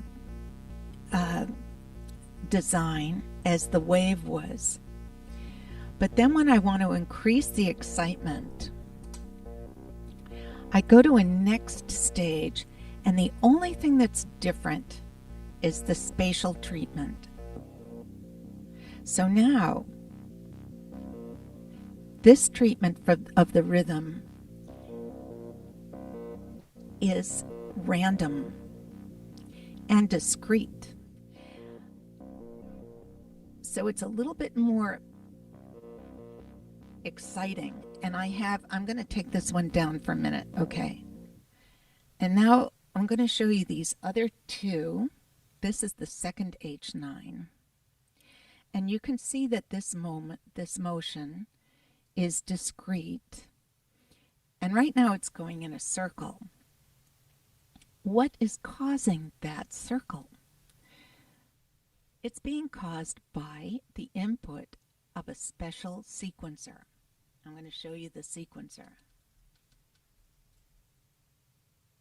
That is 2 5-stage sequencers that I designed this little module just to control the space.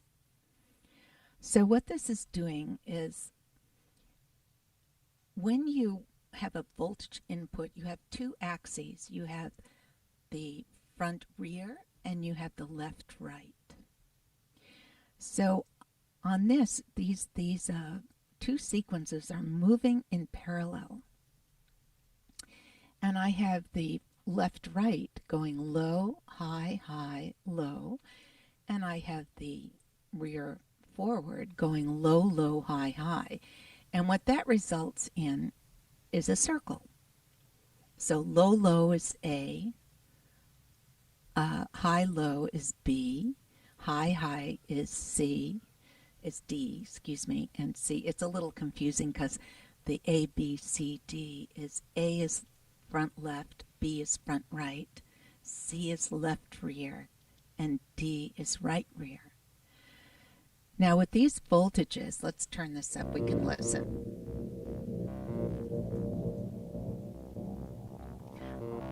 I'm going to take the effect off so that it's a little clearer.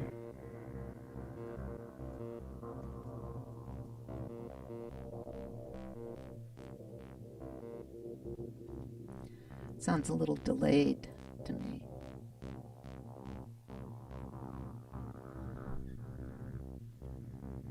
Okay, this should be just the bass.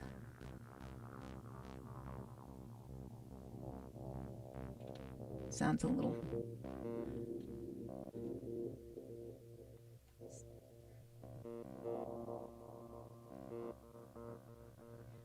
Okay, maybe I lost contact here. Wait a second.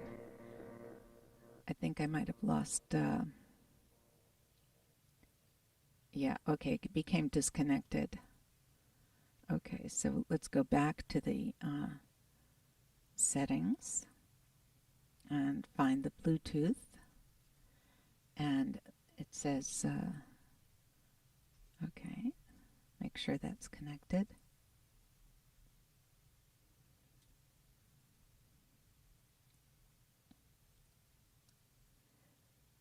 And Okay, that's the Earth Hall. Okay, I'm going to bypass it. Let's see if that still sounds the same. It sounds delayed. I don't know why it sounds delayed. Oh, well. But anyway, do you hear that it sounds delayed? Okay. Well, I okay, I'm not responsible for that. Okay, but anyway, let's just say that this little subset of control, these two little sequencers, I'm just going to show you what I can do here. I'm going to change the number of stages. And that's going to change the pattern. So it's no longer going in a circle. The other thing that I can do is I can increase the transition slope so it can be smoother. So if I turn this up, notice how the lights now are very smoothly changing. And if I turn this down, it's more discrete. Okay, so let's have consciousness for a minute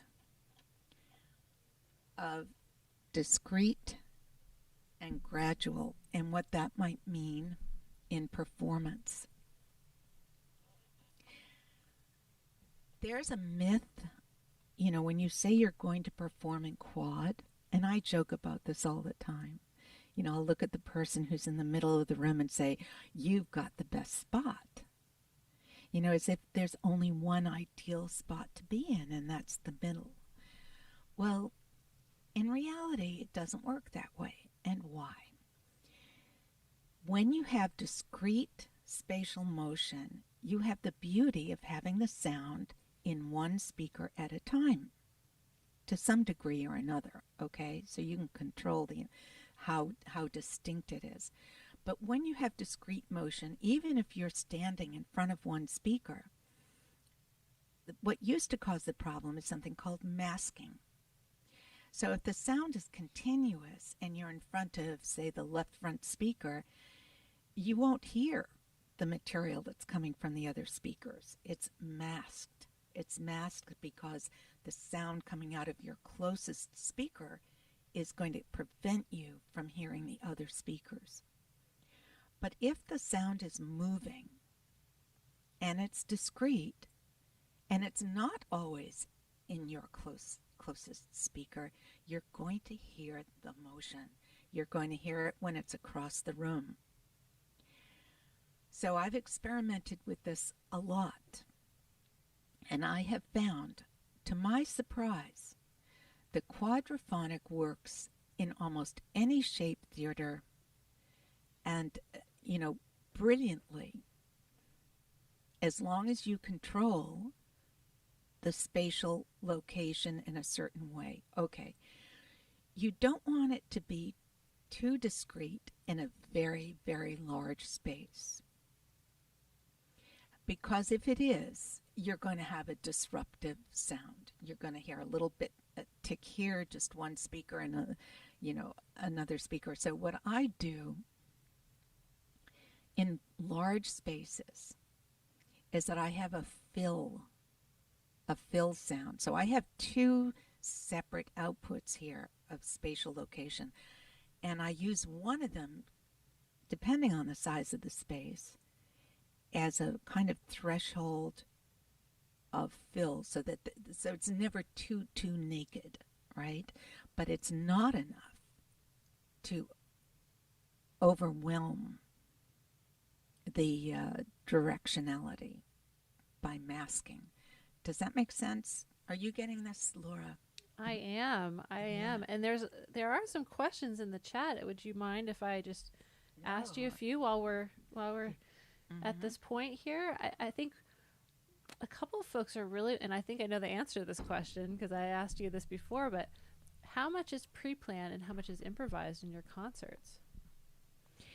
My concerts are, I call them improvisations on 4 sequences. So what is pre-planned? I have designed my patch so that it gives me certain options that I'm totally familiar with. It's important to have a patch that you can instinctively grab. You know, if you hear something wrong, you know exactly where it is. So you have a given patch, which is the communication system. Where are your oscillators going? Which filters are they in? Which envelopes go with which sound, etc. And then, once you've rehearsed a lot and have complete familiarity with your patch, you can interact with it. I do change my patch during the concert, but not, fundamentally. I'll change the control. So at one point, the sequencer is controlling the rhythm. At another point, the multiple arbitrary function generator is controlling the performance.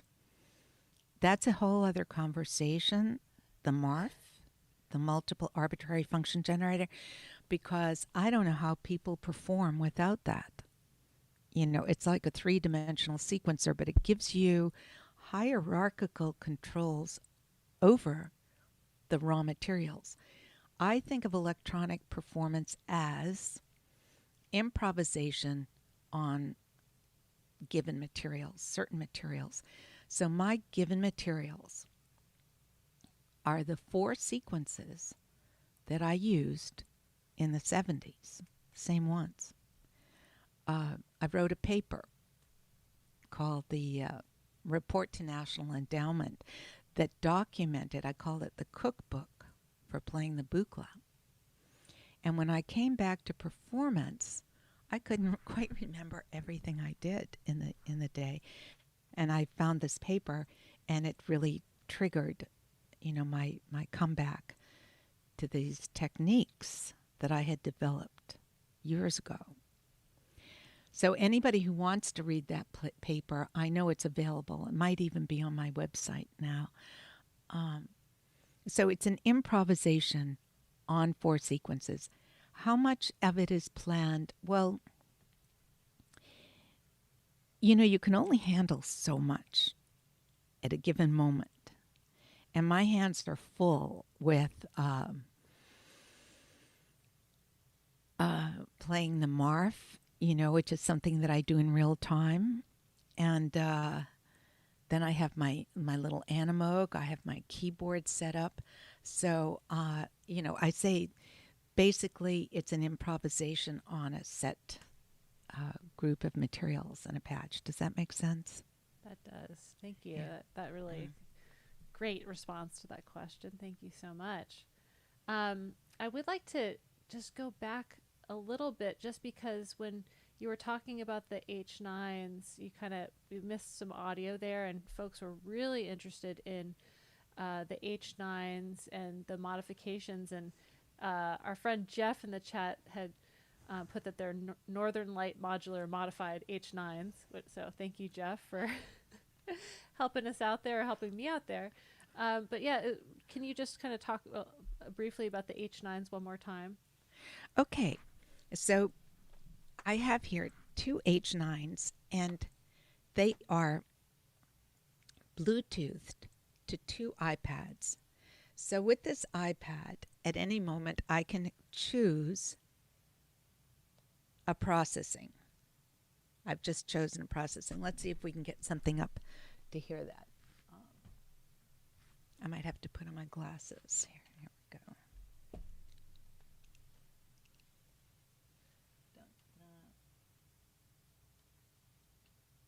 Okay.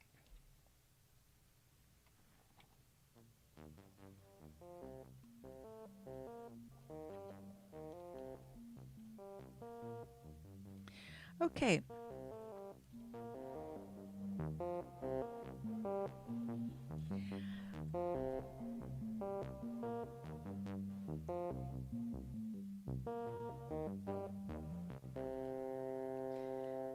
Okay, so what you were hearing there, what were you hearing? Thank you to these modified H9s. Let me see if I can show this to you. I have a control voltage that's going into the H9. I have a little switch here that says control voltage or no control voltage. I have the control voltage on. And watch what happens. I'll put this in front. Whoops. See if you can see that hot switch moving while this is playing. Let me start it.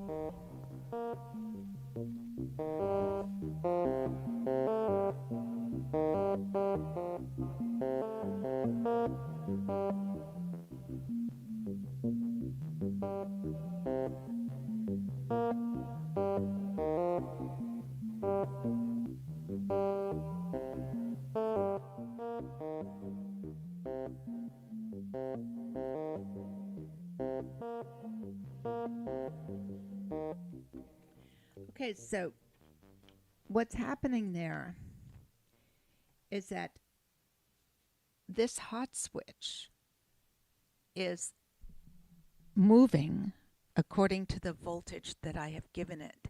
And that voltage is a random triggered control voltage.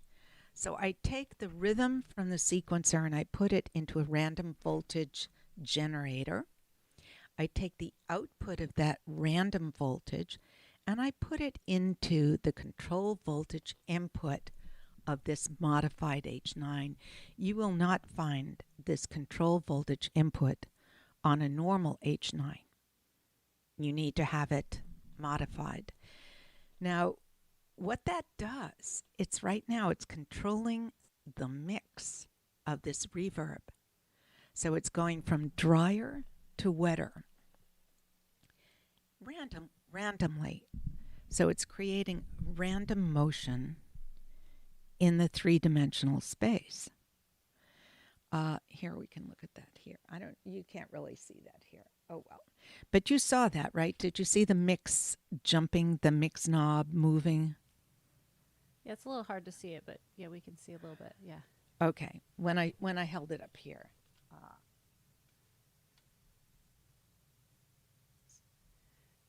Yeah, unfortunately, there's a little bit of a lag on your the iPhone camera for some reason. It is working, but so folks will see it a little bit delayed.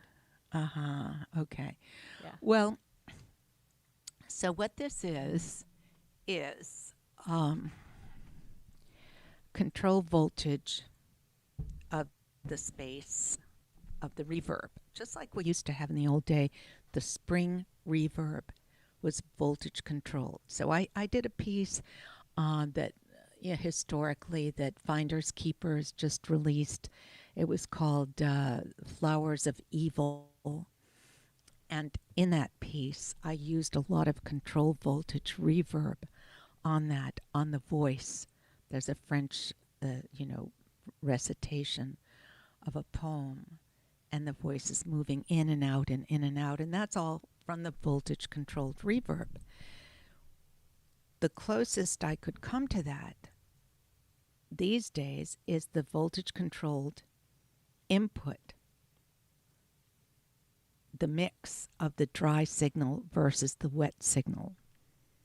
So it moves, it gets wet, gets dry, gets wet, dry, and that means it moves far away, it comes close. Moves far away, it comes close. So that's one of the ingredients in spatial control. So every part of the music has a spatial overlay that communicates the emotion of the music. So this particular piece, here's another scene. Okay. So let me just set some of these.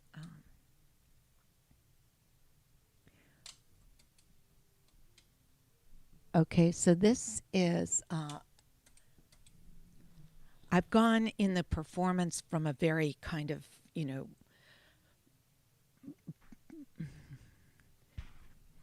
I go from a very kind of ballsy, rhythmic thing. Now I'm going to go to a very sweet sine wave. And what's appropriate for that? Okay, so let's hear this sine wave.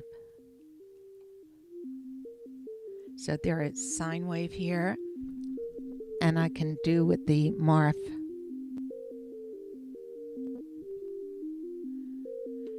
And the space that I use on this is a swirl.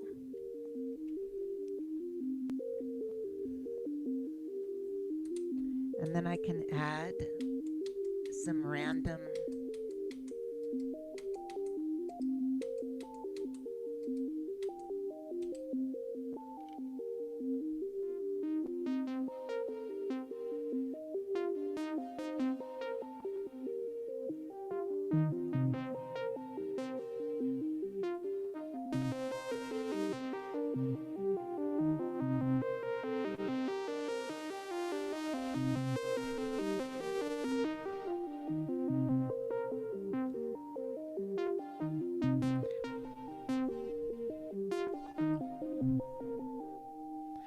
Okay, so, and what that is a swirl. So Buchla's always had this built in, this little swirl button. And what I do with the swirl is that I have a control voltage on the swirl. So it's not just a steady swirl. As you can see, it's changing directions and it's changing speed. I think you can see that. I don't know if you can see that. But how is that doing? It's because in the control voltage input, I have an envelope voltage going in. And that envelope voltage is modifying the swirl. This is quite sophisticated, but it's easily understandable if you have this module. So what I'm trying to do, I did a concert recently for Moog. And I've been working on them to do a spatial interface. And I think the Eurorack community also needs to investigate. The great source for this is the Buchla. The Buchla 227 is Buchla was the Leonardo da Vinci of electronic music instrument design. He figured it out right from the beginning and dedicated his life to this. And there's so much to learn from him that was lost in a way, because the formats change. Everybody went Eurorack. It's a much more compressed. How many U's is that? 4? I don't know. And this is 5, or I don't. But so that's where, this is what I grew up in, and this is what I'd like to communicate to everybody, is what the possibilities are if you have the tool. We need the tools to do what we know we can do. Are there any? What should we do now? Yes. We've got endless amounts of questions, but thank you for okay. for Let's that. do it. Lots of love for good. I love Jeff questions. is saying Dawn is missed, and our friend Patrick Gleason was here for a minute. He said hi. I actually went over to his house and talked about quad with him last year, and great. He and I brilliant. are both performing at Synthplex in October. So very excited. You're about actually that. You're gonna have a physical concert? We'll see. I mean, it's still booked. It was supposed to be in April. So we'll see. And I'm going to be performing in quad for the first time. So I'm very excited. Great. Well, I'd love to hear how you're handling quad. I'd love to hear.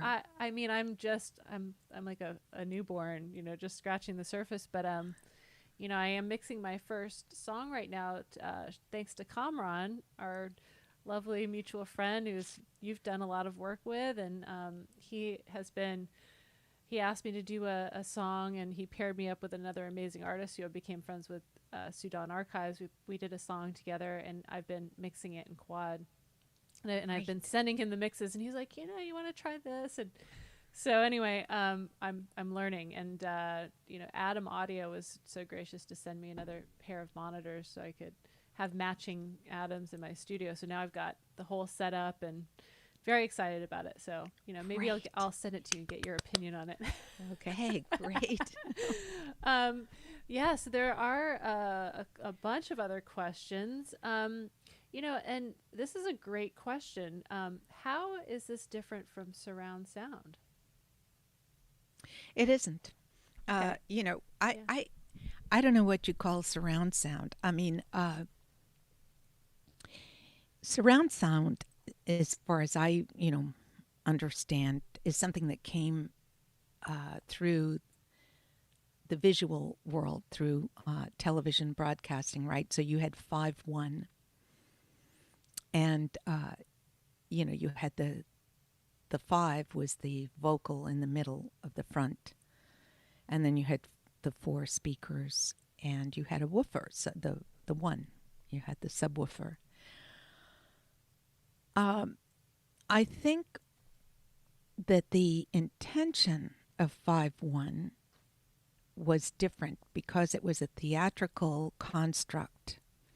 The idea of having the voice in the center, the idea of maybe reserving the back 2 speakers for environmental effects, like a car speeding by, or some rumbling in the back. What you can use that system, that 5-1 system, for your content, for your quad content. But the content that I'm speaking of is really designed with space as one of the musical parameters of the music. The same way you have, pitch and rhythm and timbre and spatial motion and location and dimension. This is part of the language of electronic music. And the difference is that when you're designing the sound to move in the space, the music to move in the space, it's not an overlay. I could go do an Atmos mix of my first album, 7 Waves, and it doesn't really interest me to do that. It's like, well, so what could I do? I could put, maybe I should try it. Maybe it's not as boring as I think, but for me, the space is generated by the music at the moment that the music is born. It's not an overlay. Doesn't happen afterwards.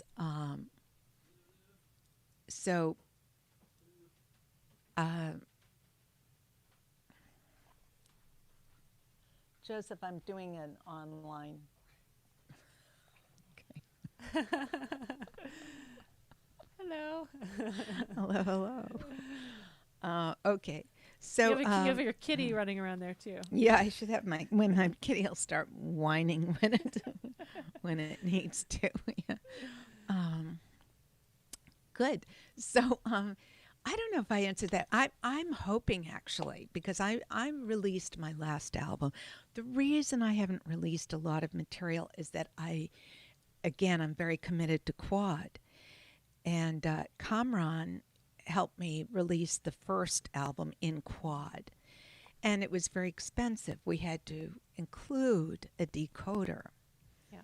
So it cost $227.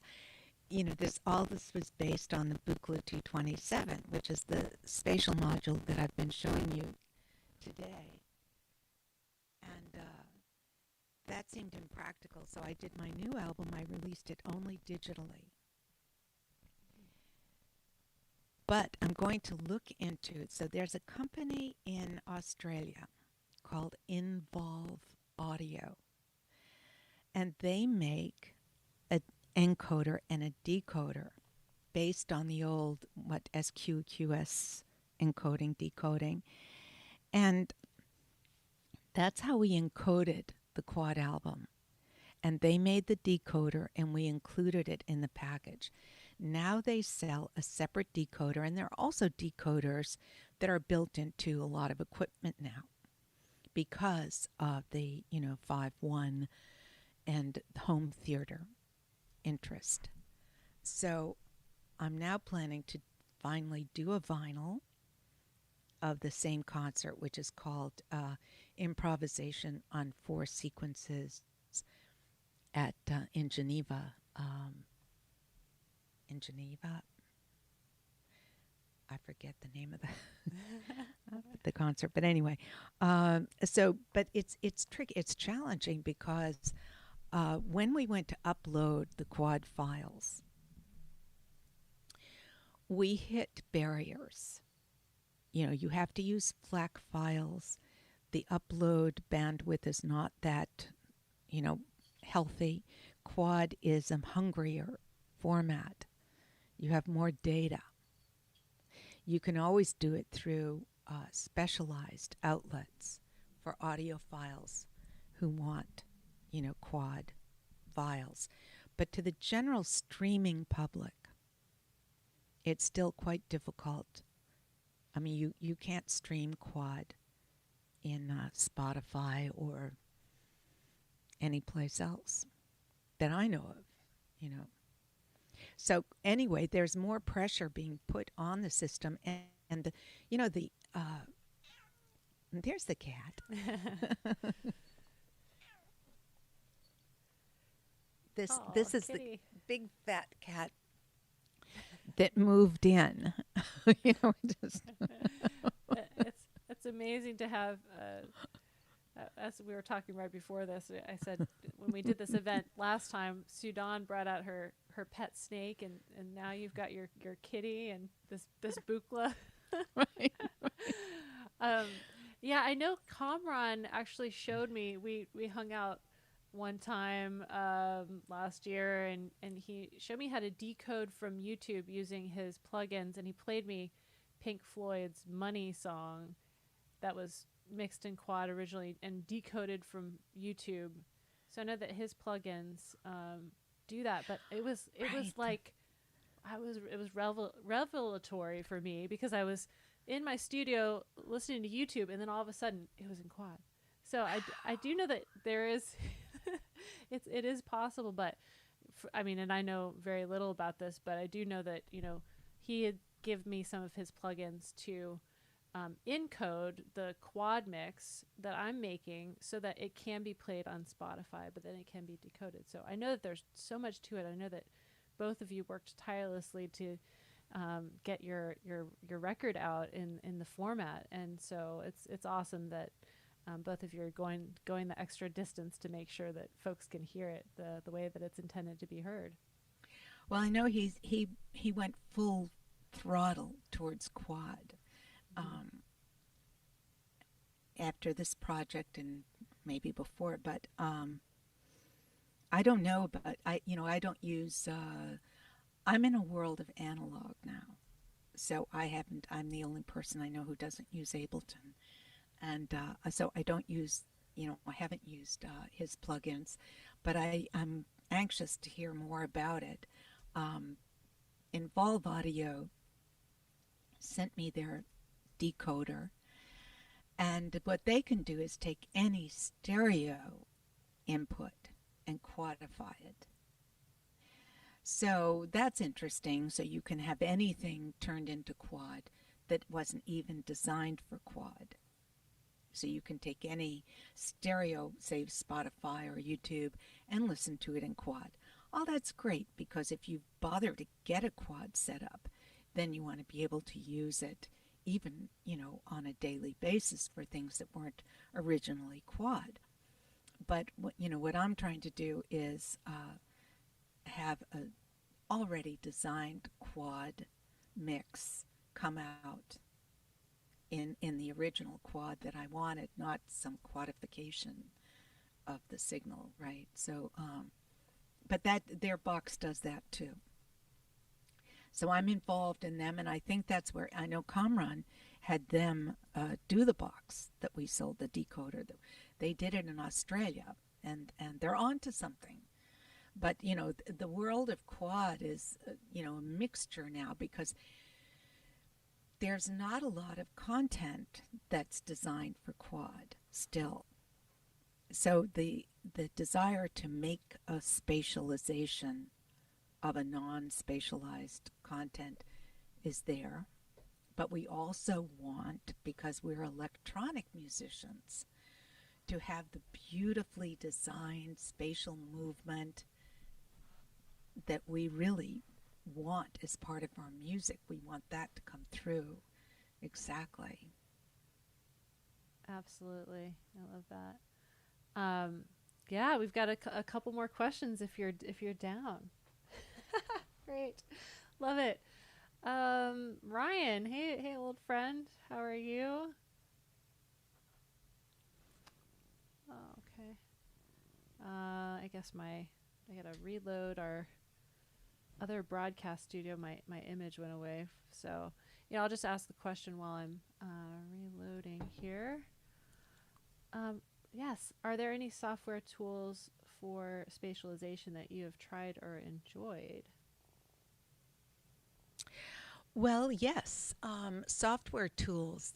There's a company right here in San Francisco called Envelop Audio, and they are really remarkable. So that is it's an open source software that is, one of the beauties of it is that you can dial it up or down to any number of speakers. So if you happen to be, at the Envelop studio and you have 40 some speakers, that's a brilliant, wonderful experience. But then if you need to dial it down to say 4 speakers, you can do that too. And I know that they use that plug-in in Ableton and wherever Surround else. Panner. Yeah. I know Chris Willits from Envelop, and they're doing great work, and I was hoping to visit one of their spaces. I guess after all this madness is past. They do broadcasts like every Sunday night.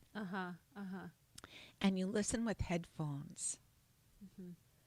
Through your phone or whatever. You just go online, and it's really amazing. It's really maybe it's an ambisonic, translation of what's going on, but it's really enveloping. Yes, amazing. And thank you, Jeff, for letting me know that Synthplex has been moved to October 2021. Sounds about right. I figured. A lot of love, a lot of thanks in here. There was a couple of other questions that I want to get to. Thank you all for writing in caps, because it really helps me to see. That's one of my things to say. I don't think that you're yelling at me, but in order for me to see through all of the chat, I need it to be big. This is a great question, and sounds like someone who is a big maybe classical music, or just a musician, someone who is writing a lot. Monty, do you think about contrapuntal ideas related to spatialization, like parallel motion, contrary, oblique, etc., with respect to melodic writing? So that's a lot to unpack there. I should I answer? Yes, please. Yeah, if you can, yeah. Absolutely. I mean, I am a counterpoint. I think that this compositional tool here, this booklet, is essentially a contrapuntal compositional tool because of the nature of it. Each of these sounds is a single line. It's a melodic line. A sequencer, my sequences, I have 4 sequences. I can play them for you. Let's see. Okay, so I love that. Yeah. Yeah, so these are the 4 sequences that let's just put this one up.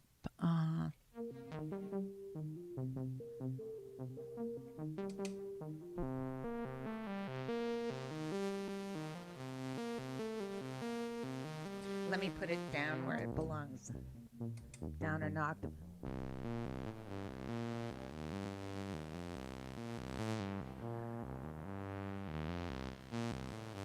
Okay, now we go to B. Now we go to C and D.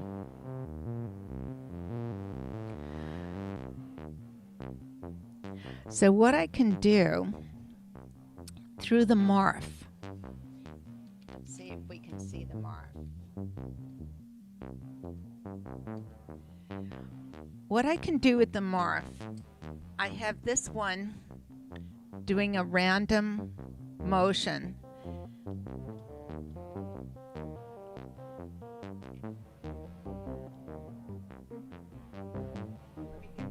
Let me dial down that. I'm going to take the control voltage.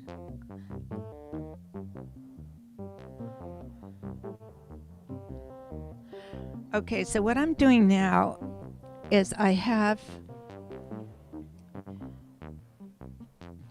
this is sequence D right here. I have it on D. Here it is on A. Let me switch this program because then I'm going to show you.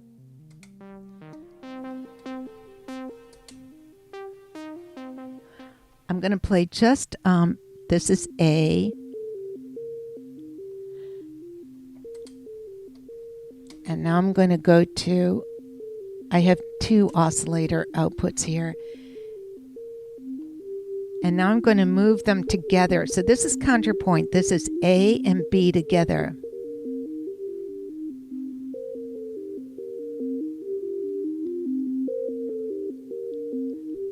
This is A and C.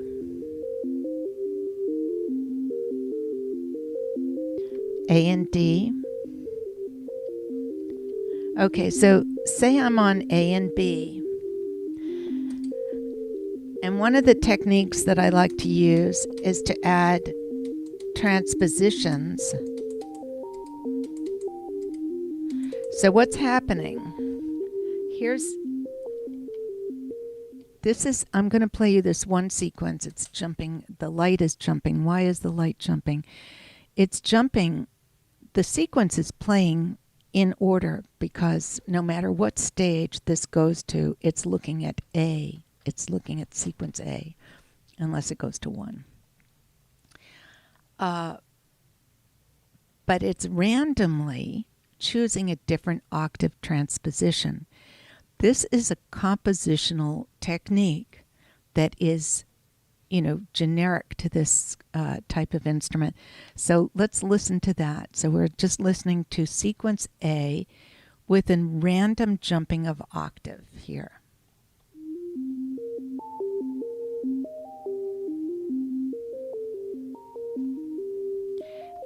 I can make it a little more percussive.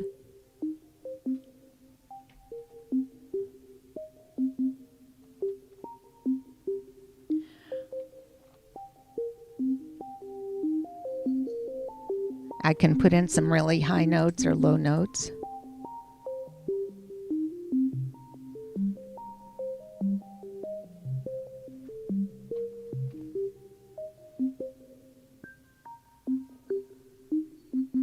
And now I can add in the first one.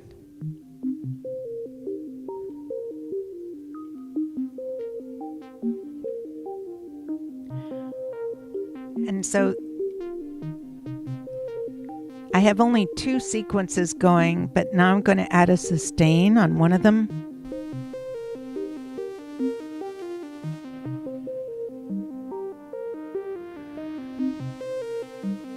And I can change that. This is on B. I'm going to change it to C.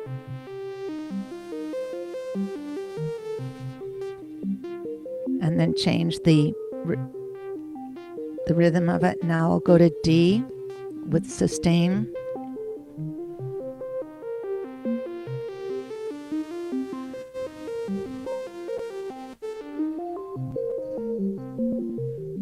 And I can put all these back on too.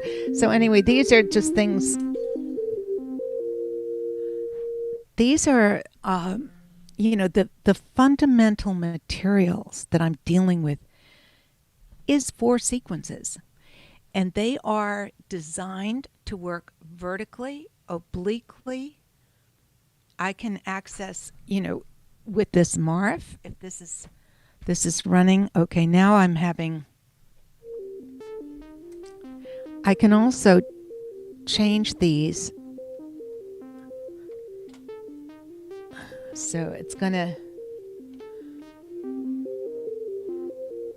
now it's taking a note from all different sequences, but they're all sequences that are meant to play together.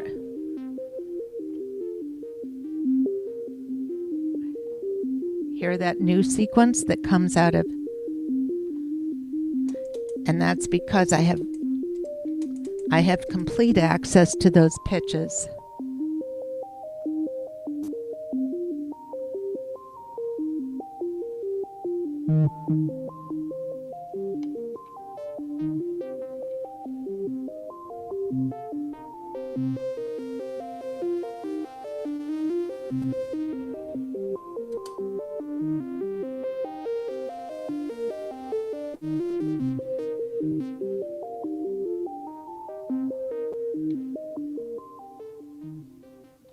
So, yeah, it's the nature of the instrument is contrapuntal. Keyboards, which are the things that destroyed analog modular consciousness completely, was when, they put a keyboard on the instrument, and people think of keyboards as harmonic tools. It's certainly the early synth keyboards were monophonic. It took a while for there to be polyphony in a keyboard, but when the keyboard took over, people thought of it as a chordal instrument, and it is not really by nature chordal. It is contrapuntal. The analog world is contrapuntal. So yeah, if you're a composer, you're probably already doing it, but it's a wonderful tool for exploring counterpoint. But you need a Marv. You need this tool, this Buchla 248 here, and we are designing a new one. Buchla company is going to design a new one, and I encourage, other designers to explore these possibilities and make their own iteration of this tool because it's so powerful. We need access to our raw materials. Absolutely. Oh, wow. Thank you for that great response to that question. I was like, you're like elevated for sure. And everyone in the chat is loving it. I'm going to do maybe one more question, and then I would love it if you could just maybe play for us for a few minutes. I was so mesmerized just now. If you could maybe just play some sounds for us for a few minutes to close out the session. Would that be all right with you? Well, I was thinking I have one thing that is an autopilot version of this. I don't know if I can get it to go, but let me see. It requires a little patch. Okay. And I could just let that run. Let me see. I have to kind of get it set up. I mean, it's the same sequences, right? But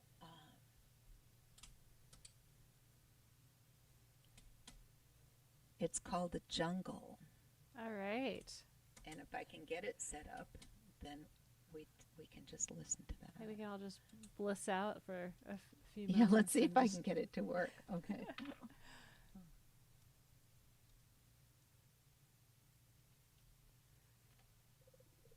There was a question about what you record in, and I think I can answer that because I know that it's Digital Performer.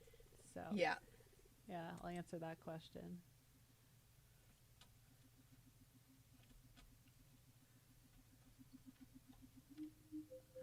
Thank you all so much for being here. Isn't this amazing? so relaxed right now. This is like my dream. Hanging out with Suzanne. I mean, the only thing that's better for your hanging out in person. So this is a jungle patch. Let me get some. Great. Okay. Okay, so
this is the jungle.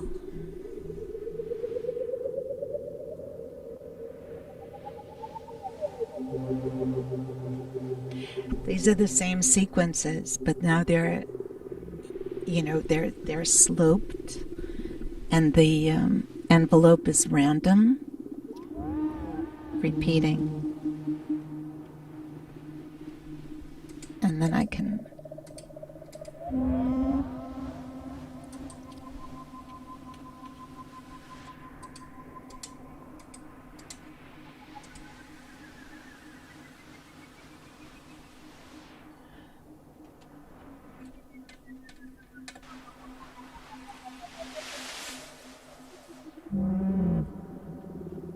that's the elephant.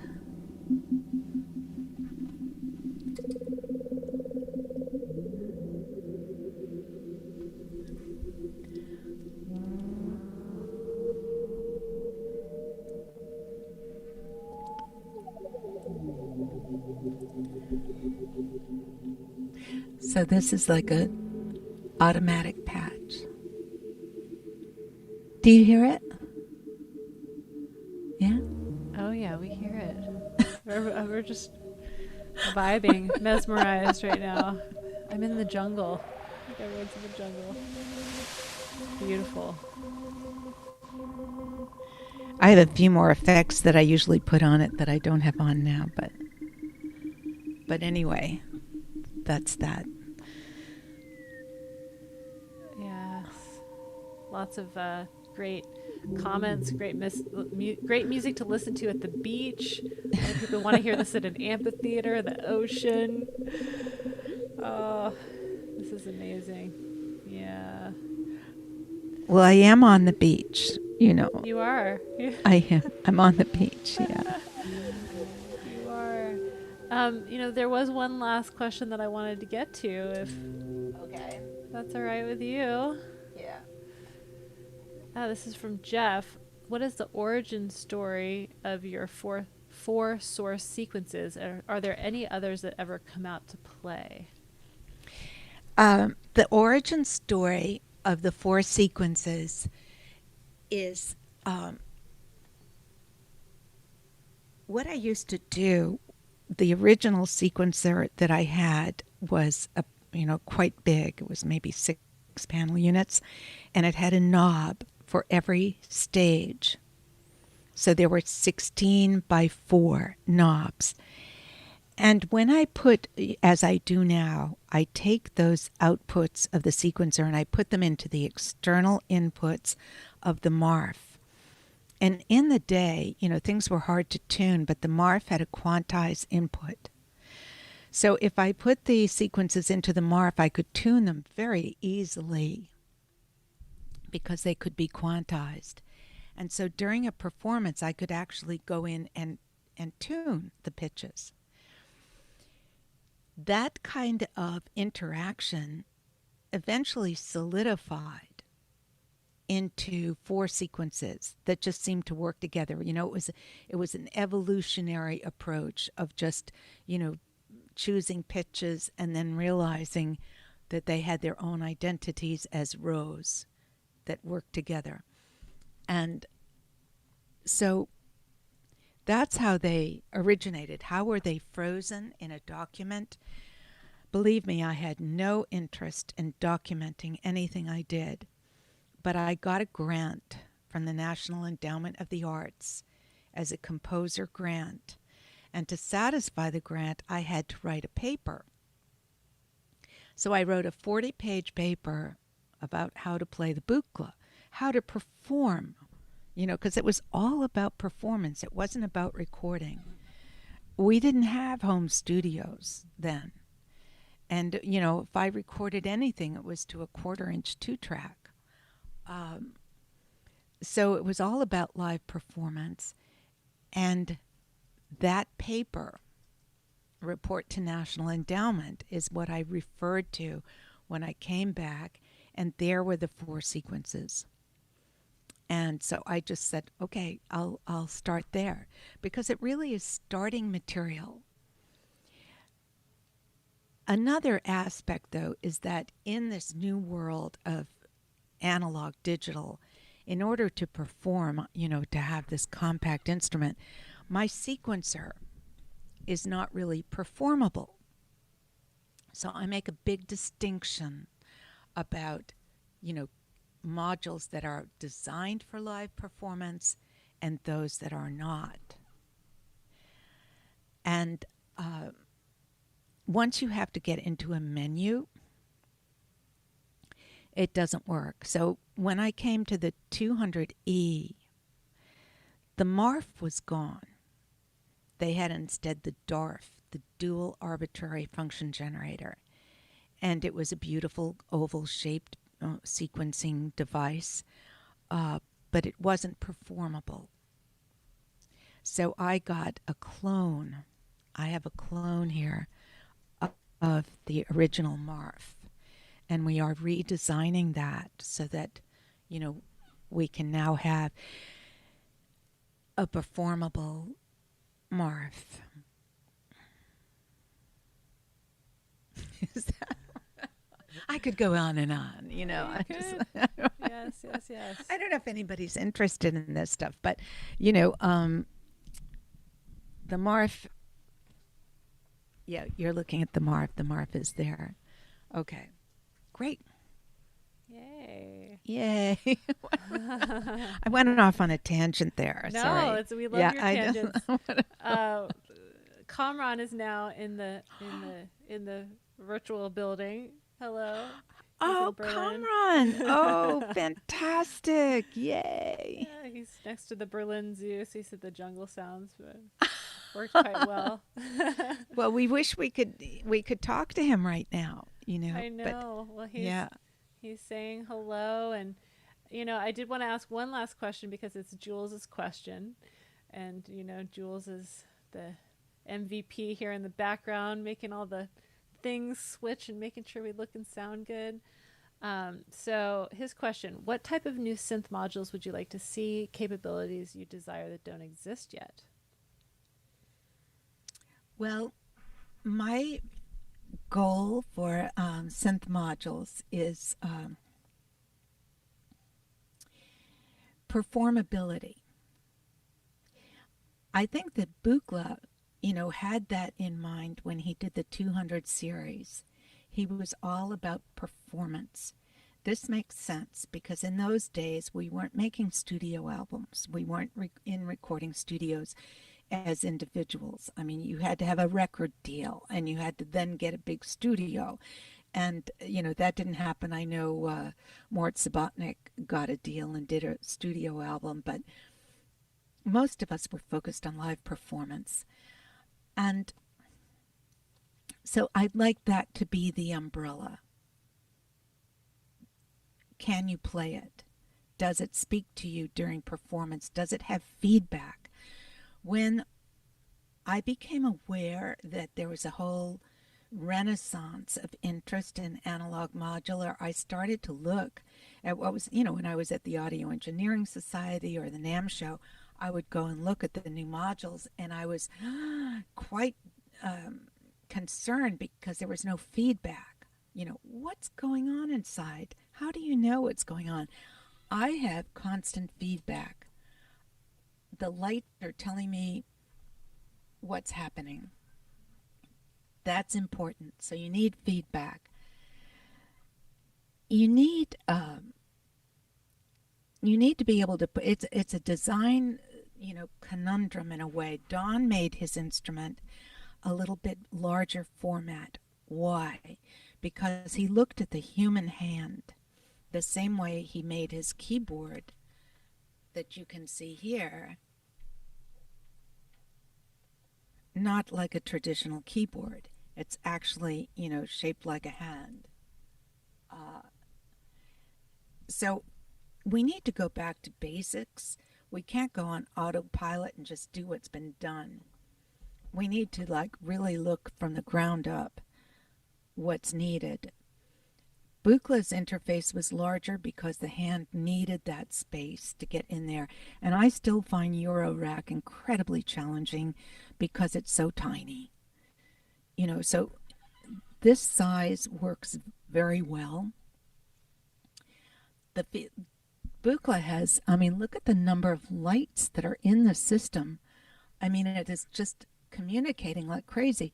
It has blue lights and green and red lights, and they all mean something else, something different. Something different, something unique. So the languaging of the inside of the machine is really important. That because when you're performing,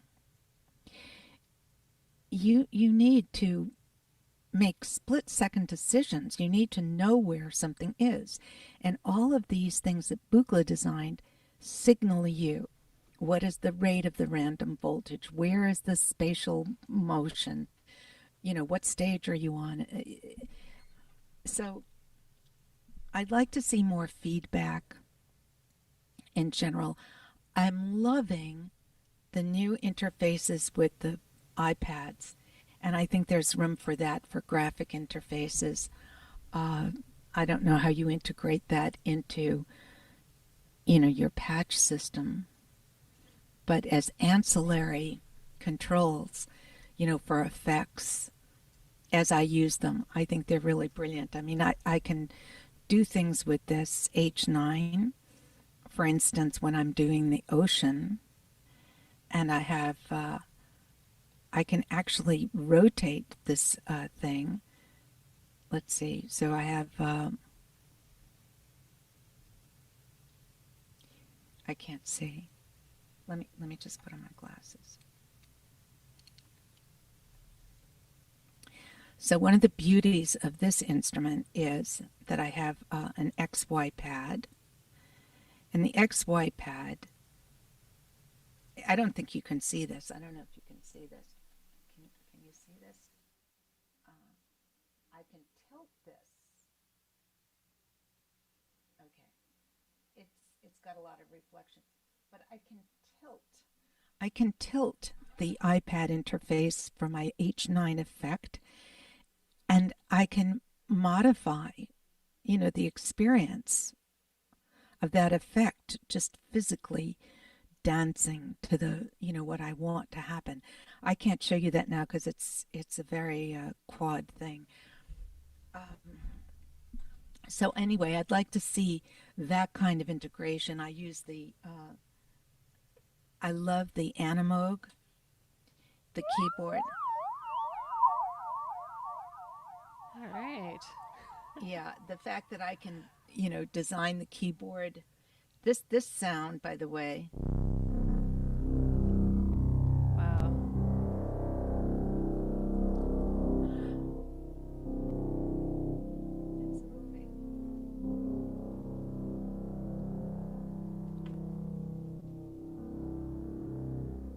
This little tiny iPad. I played once, I remember in Barcelona, and I hit that bass note, and thousands of people cheered. And I thought, this is absurd. That bass note is coming from my iPad, and it's, being pumped into this huge space on these gargantuan speakers. And it's like, it defies concept, How does that little iPad do that? So I think there are a lot of mystical things that are going on right now in instrument design, and it is basically an electronic world that we're living in. So that's good for us. That's good for us. The fact that our speaker systems and our sound is all electronic now, that's good for us. Absolutely. Absolutely. Yeah, well, I have something that might look a little familiar with me. My Stencil Morph. Yes, Book of there Thunder. it is. Yes. Yeah, shout out to Stencil for making this, and we actually collaborated on a sample library that is specifically for these devices. So it's on their website. You can find it there. But yeah, there's all kinds of new things that are coming out. But yeah, when you played that Animoog, I was like, I think myself and a lot of people in the chat were like, wow, Right. sounds really big, and that's like I don't know how much it costs, $20 or whatever. Yes, like nothing. Yeah. Here's the beauty of the Animoog too. Yeah. You can choose your keyboard scale very easily. So you can make it so that you can only hit the keys you want. And here's a lead sound.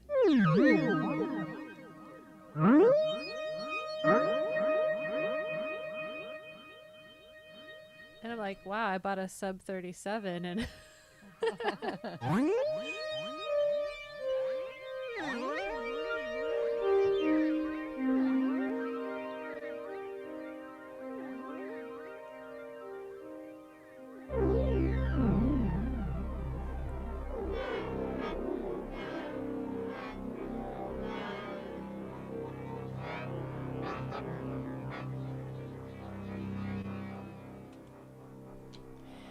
Yeah. Well, the Moog bass is legendary. And they can get it out of anything. they can do it with an iPad. That's But anyway, I'm amazing. trying to get Moog. You know, I did a concert. I was saying this before. I just did a performance at the opening of the Moog Museum at Cornell University. Moog is always allows me to play the bugla, and that's why I love them. And the guy came up to me afterwards because he was experienced the quadraphonic performance, and he said, "Gee, you know, let's get on. You know, let's do that." So I haven't bugged them about it, but I think quad consciousness is, you know, has the potential of entering into our, you know, major design sources. And once we have those tools, we're just going to be joyously using them. Absolutely. Yeah, Yeah. it's incredible where we are at with technology. And obviously in your career and your storied career, you've seen so many things and you've been at the forefront of this for so long. You're an inspiration for all the people in the chat. So many people all over the world. We're just honored and just thrilled that you accepted my proposal to join us today. And so, you know, just imagine that all the people in the chat are clapping right now and cheering because they are. I'm going to clap for you. Yay. That was Yay. wonderful. Thank you so much, Suzanne. It was such Thank an you. honor. Thank you, everybody. Thank you. Thank you, Laura. Yeah, You're an thank you. inspiration to Aw, me. thank Yes, you. thank you for Thank you doing so everything much, Suzanne. you do. It's been Thank a you, pleasure. Jules. So good. Thank you for everything. You Thank did you. great. Thank you Thank so you. What much. you've done for everybody Yes. out here. We love and respect you so much. Thank you. Thank you. Lots Okay. of love. And so I'm gonna sign off with the folks. I'm gonna let you go backstage, Suzanne, but hang on for a second so we can wrap Okay. up. And I'm just gonna close out Okay. out the session today. Thank you. Thank you. See you in a second. Okay, Okay. Oh my gosh! Wow, that was amazing. Just mind blowing as I knew it would be, and I'm just so thankful that everything worked. And you know, because you know, there's been some challenges as you heard with Suzanne and the fires, and you know, internet, and Jules has thunderstorms going on, and you know, we're thinking of all the things, all the redundancy. Those of you that go to master track and are involved in playback know we gotta have redundancy. We're just trying to think of all the ways, and so I'm really thankful that it went as smoothly as it did today. I'm very thankful for all of you being here. Just wanted to remind you about the contest, Transmute from Home. Definitely enter if you're thinking about want to win some of those prizes, because there's a lot of prizes to win. Shout out to our sponsors once again, Universal Audio, Eventide, Native Instruments, Output, and Artifon. And also shout out to Razer for sending me a laptop to use with my Unreal setup that y'all are going to see tomorrow. So tomorrow we have a double header. We've got Ruby Mountain, who is a graduate of the Transmute Accelerator. She's going to be performing and speaking at 11 o'clock, the same time Pacific, 11 PDT. And then I will be performing and speaking at noon PDT tomorrow.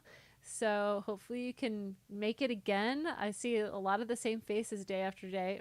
Screen faces, names, whatever. So thank you all for being here live, but if you can't watch it live, there will be a replay. And I encourage you all, if you like what you see here and you want to dive deeper into developing your own live performance setup and learning about all the technology and taking it beyond where you're at now, check out my Transmute Accelerator program at Transmute Accelerator. Transmute is really about an application there that you can fill out if you're interested in joining us. We start in September. And just imagine the Netflix of live performance. We've got over 20 hours and counting of videos. And so we're really just excited that 4.0 is upon us. And yeah. It's gonna be awesome. There's a lot of people here in the chat that have already applied, and a couple that have already joined us. And so definitely fill out your application soon, because we will fill up. We do have a coupon for those of you that are with us, $500 off. So definitely, if you're with us here at Transmute Your Artistry this week, you can get a discount on joining us. And you would get to hang out with myself and Jules, who is the mastermind behind the curtain here. You want to kind of come out and say hi, Jules? What's up, everybody? Hey. What's up, Laura? Wow, what a day. What a day. Suzanne is just the best. What a legend. She's been one of my personal heroes for as long as I've been, aware of synthesizers and the history behind all this, the waves that we surf here, proverbially. So what an honor. Thank you. Yeah, it's definitely an honor. And, I'm looking forward to Transmute 4.0. Jules was in Transmute 1.0 and graduated and became my right hand for all things Transmute. And just as we're both constantly researching and learning the most next level live performance tips and tricks, and all the live streaming stuff we've incorporated into Transmute. And so it's been interesting because we've been doing this for about 2 years before any of this pandemic hit. And so it's been interesting for us because we've actually gotten to put a lot of the things that we've learned into practice here and share them with all of you. So this is, I'm just excited because coast to coast redundant streams. Learn about them at Transmute Accelerator, y'all. Exactly. Learn about what Jules is doing behind the scenes on this stream. I mean, we've leveled up so much just with the production of all this. I'm very thankful that Jules is in his control room there, as you can see. My broadcast truck. Just pick this up casually. Had to make it happen. Yes. So thank you all so much for being here. I hope to see you tomorrow. We hope to see you tomorrow for the last day. Definitely carve out a couple hours because it's going to be, it's going to be good stuff with Ruby and myself. So thank you all so much for being here. Much love. Continue transmuting. See you soon. Peace. Transmute is really about the reimagination of your music to have the freedom to perform exactly the way you've dreamed of. In this journey, you are going to be reimagining your songs from the studio and creating a captivating performance with it. We will be conceptualizing your show, designing your rig, and putting it all together to create a show-ready project in just 8 weeks. The main reason that I was even able to take advantage of this course is that it's fully online. It'll definitely push you, and it'll push you out of your comfort zone. Throughout the program, I will be providing you with inspiration as you learn the tools and techniques to level up your live show. This is for you if you want to take control of your career and gain a newfound sense of creative freedom. I wanted to have a show that I could do myself, and I wanted it to be full and cool and an experience. I wanted to add visuals and bring the productions to life. I'm so excited for you to join the Transmute Accelerator and start this journey with me.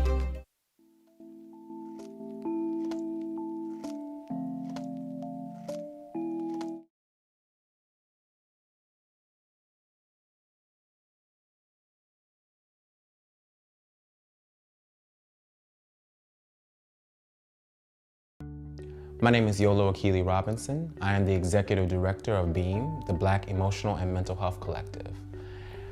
BEAM is a national training and technical assistance organization. We train individuals, organizations, and grassroots movements on how to implement healing justice and social justice-informed mental health strategies into their work. BEAM is built on the premise that we just can't rely on mental health workers to help our communities heal. We need to also build up the mental health literacy and healing education of everyone in our communities, and that this will help us support ourselves, each other, and get us connected to the care that we need. BEAM's work is important to me because I've seen what happens in our communities when we don't focus on healing justice and mental health. I've seen it in the context of the HIV/AIDS pandemic. I've seen it in the context of substance use challenges in our community. I've seen it in the context of domestic violence, all these different pieces.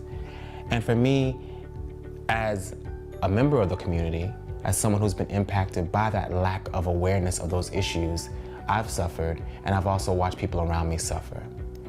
And I realized that as I got further into my work and my career, that some of this was unnecessary. Some of this was because we didn't have the skills and the tools to understand that things could be different, that we could create community organizing spaces differently, that we could structure programs and systems differently. But BEAM's work is to improve Black people's mental health literacy and access to mental and emotional health care. and support. And that can't happen in a vacuum. We need more visible and supported pathways for Black people to enter into the mental health profession. So Beam's work helps to dismantle and give tools to folk across platforms, right? So it's across, it's professional, it's leadership, it is directly in the community, and then very specifically, it's also addressing some of the issues that Black men have. During slavery, showing signs of depression or anxiety or other mental illness often resulted in beating or other abuse, and that forced many slaves to hide the issues that they were experiencing. And over time, strength became equated with survival and weakness, weakness like mental illness, right? And that meant that you might not survive. And that stigma still exists today. I learned that Black mental health, the issues are different than other populations. Things like masculinity or femininity or like the transgender population, those intersect with mental health differently than they do with the rest of the population. And so therefore you need to develop unique tools to address them. I don't care if you're an organizer, if you're an advocate, if you're a politician, if you're a teacher, you're an educator. Our tools and trainings are saying whatever space you are in, you can take these pieces into that space and help alleviate harm. It's about giving our communities the skills that we need to be able to support and heal ourselves. That's at the core of what Beam is about.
What is up? What is up? Welcome back.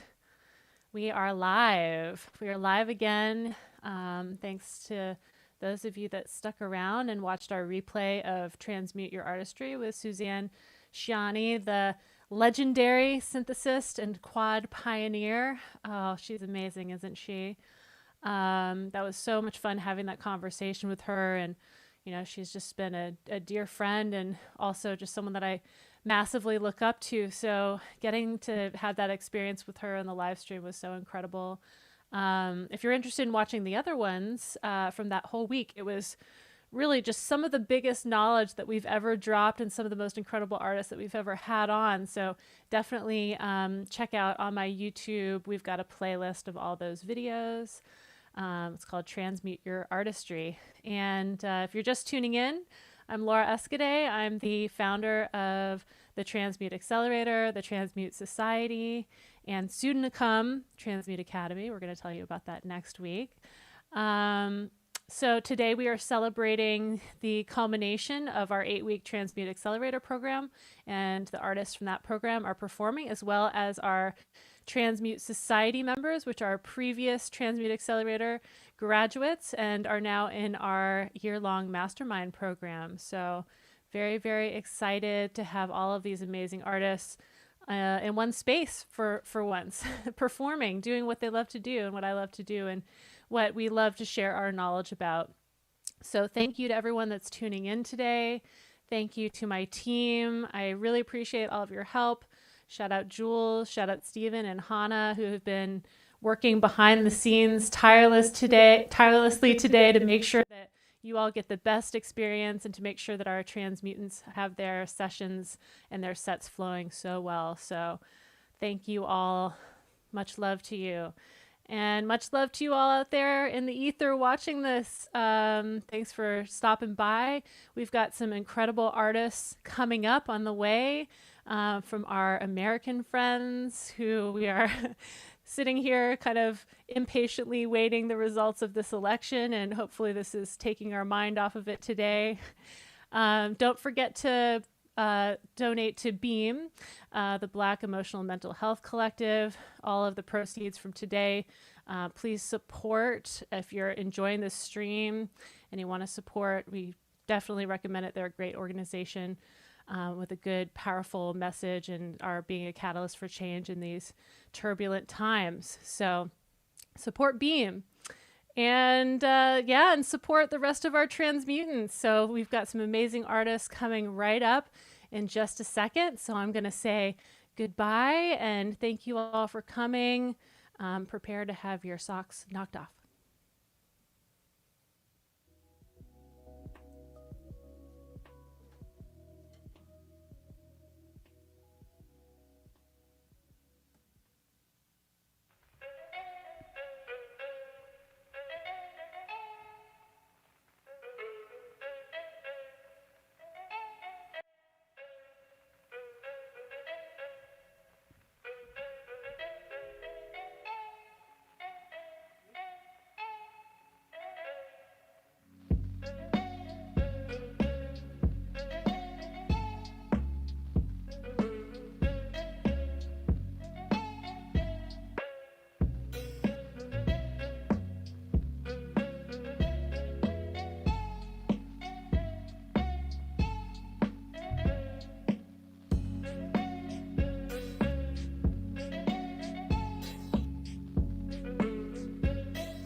Don't ever war, you can never be like a built design, you can hardly breathe. Feel your fate alone, grips your heart and soul. Sheathe your sword and leave that weapon at home.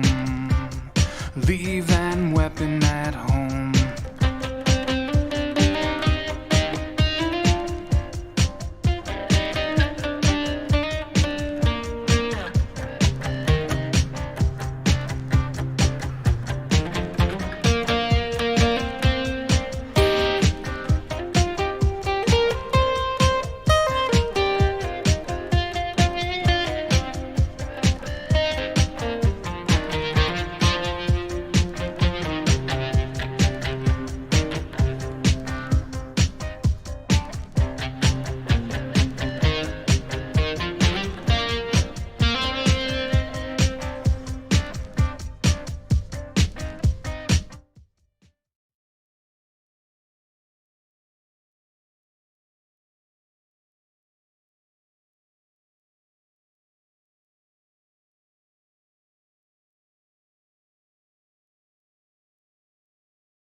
Never wanted them to fight by my side. Fate alone is one, but you can run and hide. Face a fight or flight, you feel that it's alright. Or face a fall, you got nothing, nothing at all. You got nothing at all. You got nothing at all. You got nothing at all. You got nothing at all.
divide and conquer is the way that you want it. Like your best damn fighter in the pits on their knees. It's like a modern day coliseum. It's all just a fallacy. Selling those tickets just to watch us all bleed. They said it's overrated, the cost uncontemplated. I see them lifting their brow, the fog is slowly fading. I fear for taking it slow, I fear for taking it down. They break the chains and let them all out.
So, that would be it.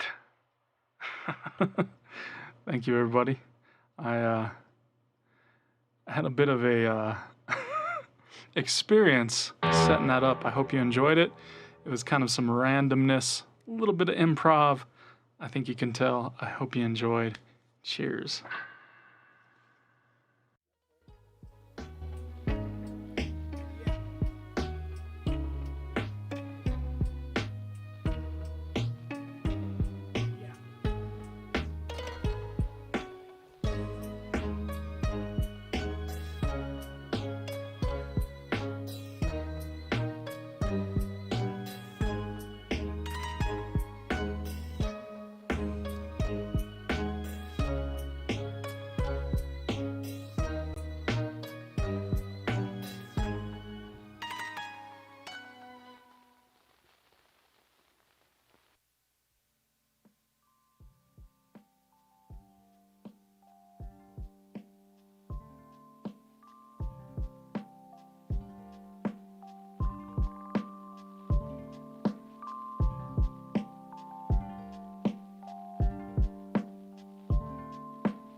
Transmuted.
It's my first single, or actually second single, Metallic Puffy Clouds. It's out on Spotify, Bandcamp, also at ralphiekeys.com, and also on Ralphie Keys Music on Instagram.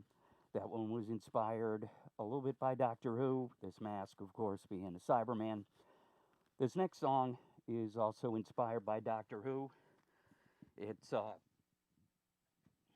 called Angels, and it's basically about the weeping angels in Doctor Who that are evil, alien, monster angels.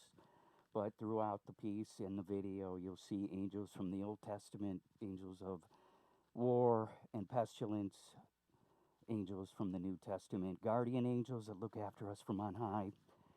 This song goes out to my real life angel, Julie, my wife. This one should be out in about another month or so. Again, it's called Angels.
All right, one more real quick one here. This one, you can find it coming up on ralphiekeys.com at the beginning of the year. It's called Rain, little improvisational piece.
Thank you very much, Ralphie Keys.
Don't dig too deep, too fast. Before you uncover, I'd forgotten how to breathe. Forgotten that I was free.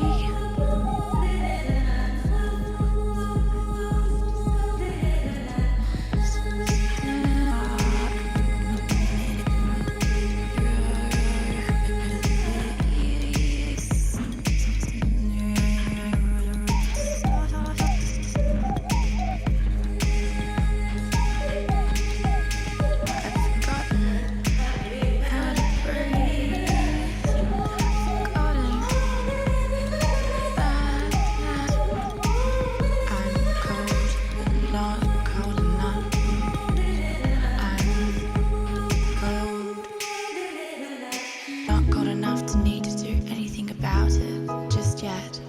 Another way I can push myself, push past barriers of pain and feel prickles of a deepening strength before I need to thought I have that luxury.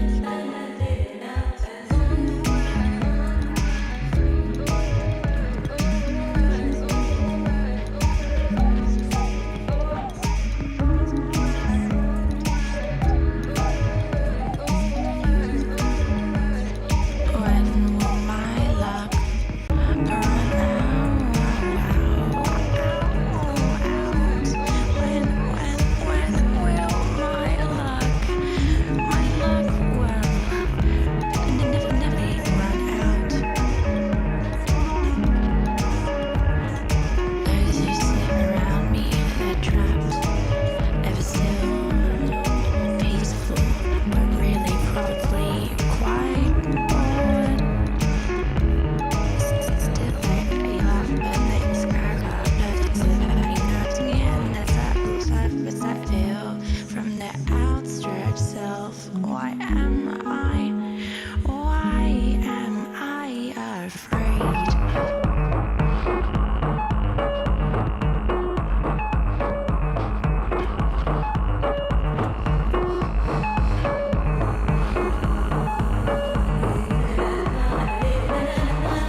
What's up, Transmute Fest? How you doing? It's your old buddy Jules here, coming to you live from Shabby Road. Well, a little live. Not gonna lie to you. Pre-recorded this so I can run the broadcast right now, but let's just say I didn't record this too long ago. Anyway, thanks to everybody tuning in and checking out the festival so far. We appreciate it, and congratulations to the Transmutants. It's once again been just an amazing 8 weeks, and it's been so great to get to know everybody and see everybody leveling up and evolving and developing their shows, and here we are, all performing together, and it's really cool to be able to also contribute some of my own art to this. So thanks to you for tuning in, thanks to the Transmutants, and of course thank you to Laura for putting this all together and dreaming this whole, community up, and just giving it an opportunity for us to all nerd out and kind of find a place amongst friends and like-minded people at a time like this. So this is my Mad MIDI setup. So for those of you who don't know, Mad MIDI is a project where I trigger audio and visual samples with my drums. It's all pieces that I've put together, and I'm triggering different elements in real time. I'm taking loops in real time. I'm triggering this Moog down here in real time. Let's see, you can see my hand down there, right?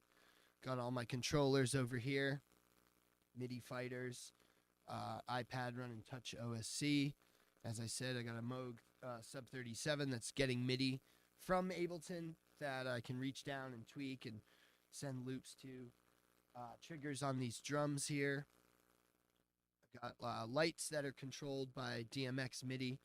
So a bunch of stuff going on in this rig, as you can see. So yeah, so this next piece I'm going to do, I'm just going to focus on one thing today. I was going to try to do two, but I figure I'll just do one and probably jam out and explore some different ideas. And if there was ever a place to get loose and comfortable, it's here. So here we go. This piece is all original video and all original sounds. Some pieces I sample other things, but excuse me, this is all using train sounds that I filmed. There's a train that goes right by my house, and I love the train. I love the sounds and the rhythms that it makes, and it's just it's a unique thing to have a regular relationship with right out here outside the studio. So sometimes you gotta wait for it to go by to record some stuff, but tried to embrace it for this piece. So this is the Mad MIDI. I call it training wheels because we always have our training wheels on. I feel like I do, even with all this stuff, still learning all the time. So Mad MIDI, training wheels. Enjoy.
Thanks, y'all. Peace, Transmute.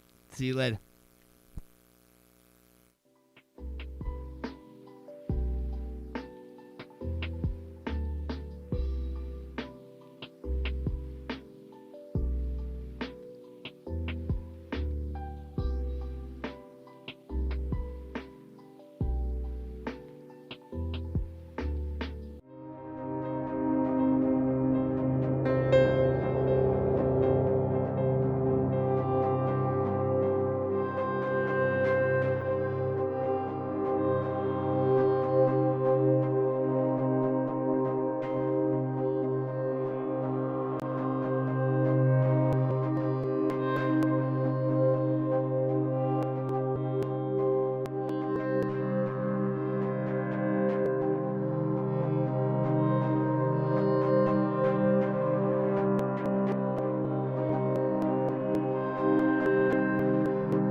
of you out there.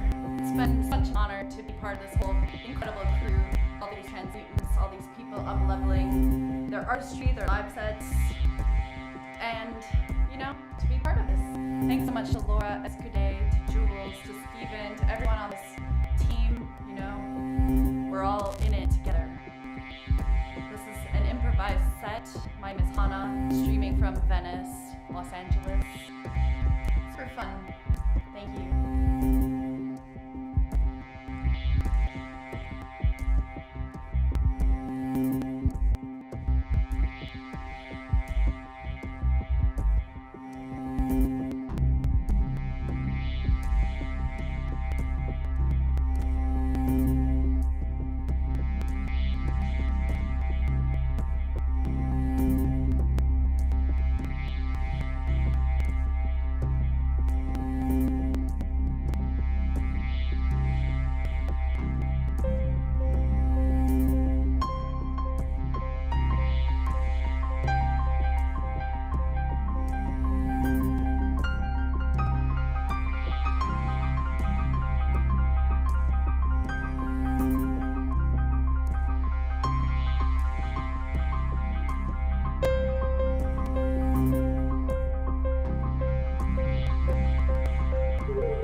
my dreams and my childhood with your empty words.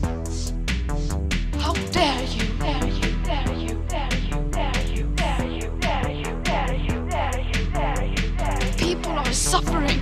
People are dying, dying, dying.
entire epilepsy.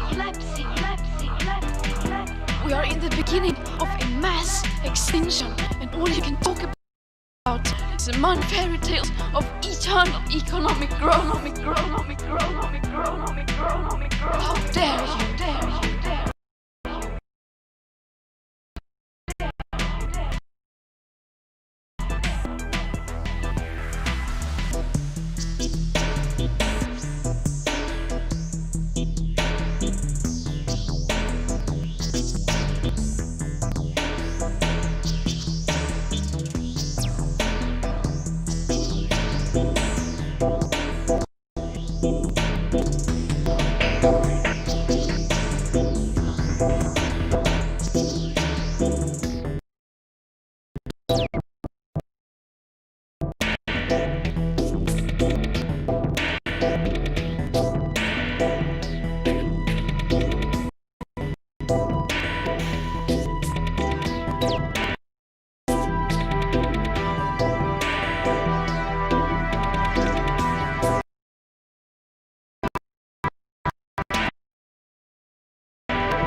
We will not let you get away with this. Right here, right now is where we draw the line. The world is waking up, and change is coming, whether you like it or not.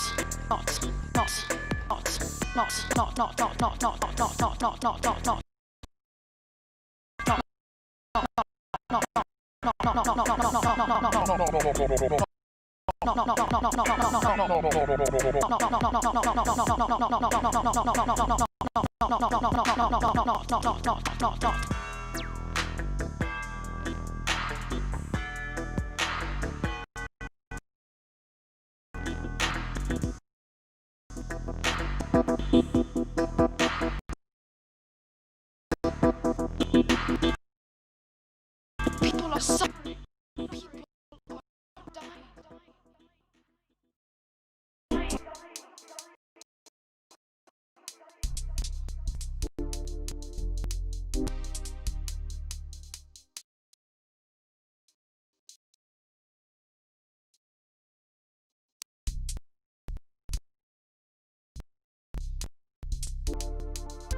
New York, for a jungle from which few will ever escape.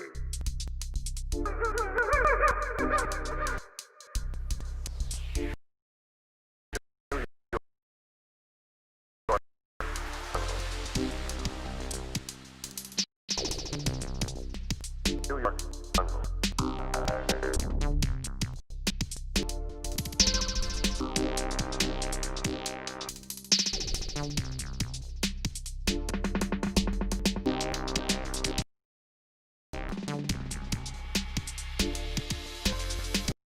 New York slums are a few people ever escape. New York jungle. New York slums ever escape. What you mean?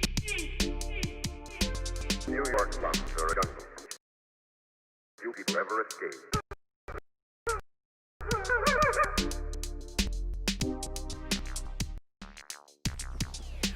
New York, New York, New York.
morning call. I know it's dark.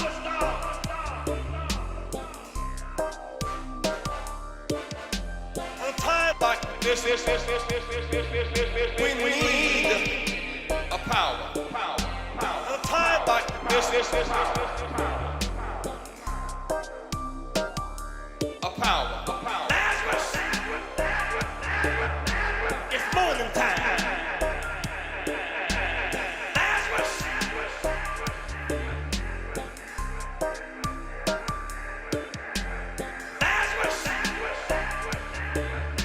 it's morning time. Lazarus, we feel real good tonight.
What can I do? What can I do?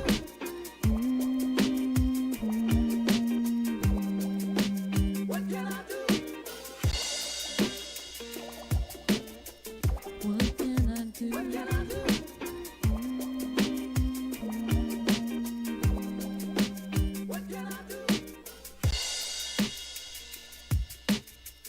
What can I do?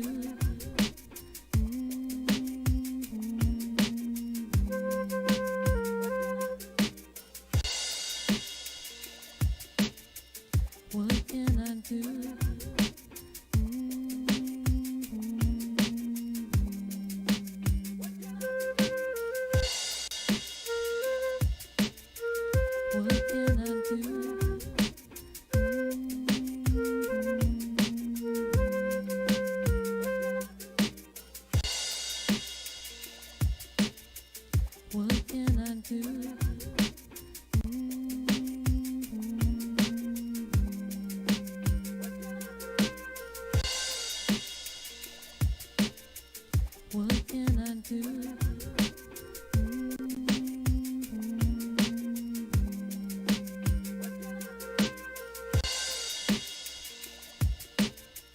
What can I do?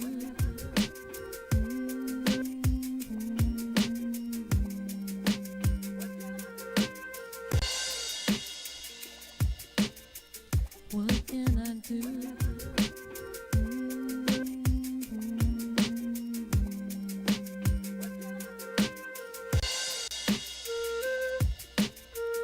What can I do?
playing like.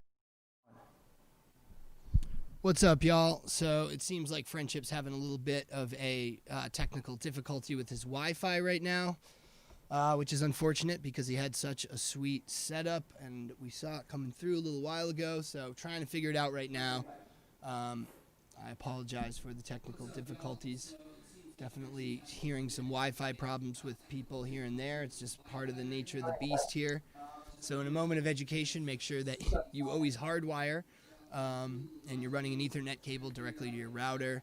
You're turning off all extraneous processes and stuff that you don't need running on your computer, and try to keep the bit rate low enough that it's not, pinching your connection, but it's also still going to give a steady stream, which unfortunately we're not seeing from Friendship right now. I'm so bummed. So let's hold for a sec, everybody. Stand by for 1 second. I'm going to try some more little tricks with Friendship real quick because I'd like to get him in here. So just stand by for 1 second. Sorry about the technical difficulties. We'll be right back.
Yeah, friendship, unfortunately, his internet connection is just not happening. I feel bad. We're going to really do our best to troubleshoot with him during the rest of the evening here and see if maybe we can get him to go at the end. So I know he worked really hard on what he's got, and it looked and sounded so good earlier, and I'm just so confused, but I'm seeing, really low bit rate and low frames coming to me, unfortunately. So as of now, there's not much more that I can do from this end to try to remedy it in real time for him, unfortunately. But we will, as I said, continue. So we're just going to hold for a couple minutes here, grab a drink, take a bathroom break, do a little lap around the house, and we'll be back in just a minute with Sonic Being. So hang tight. Thanks for sticking with us, and big ups to everybody who's played today and is yet to come. Sorry to Friendship for weird internet connections, but that is what we are at the behest of for these live streams. Unfortunately, it's just a reality. So make sure you check your upload speeds. Make sure you're hardwired if you can be. As I said before, you're shutting down everything on your computer that is using RAM and network speeds and stuff like that. So, or network bandwidth, I should say. So we will do our best. We're going to hold for just a second, and we'll be back with Sonic Being and more performances real soon. Thanks for joining us. See you in a minute.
My name is Sulkin Raider. Thank you for having me, and thank you for coming.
All right.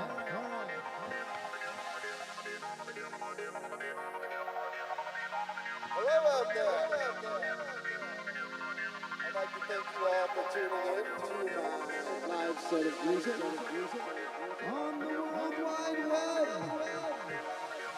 My name is Peter King, and I'm going to get going.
name is Sultan Ray. Thank you for having me. And thank you for coming.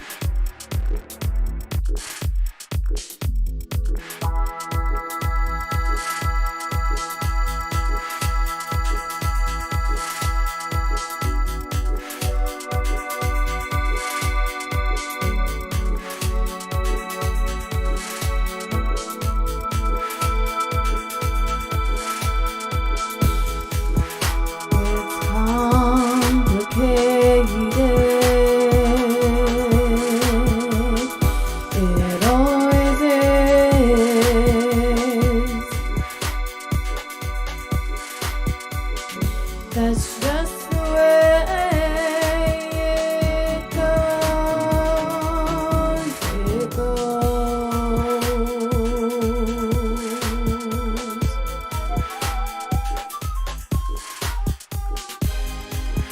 When love takes over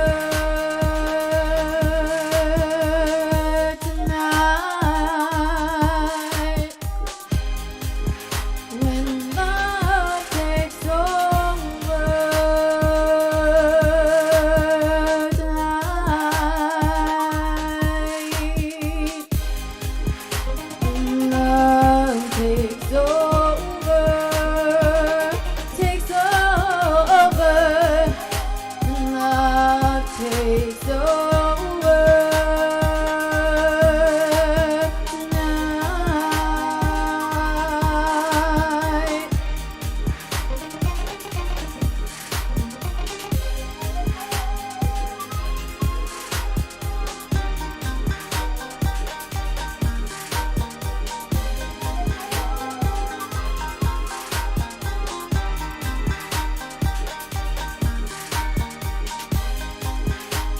Tonight.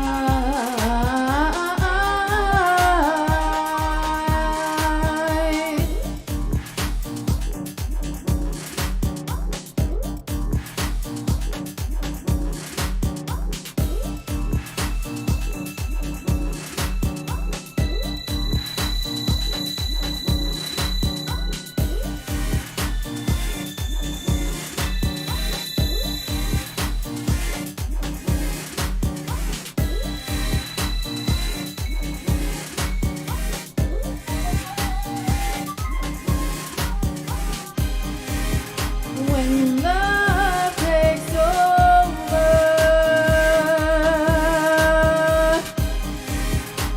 when love takes over, takes over,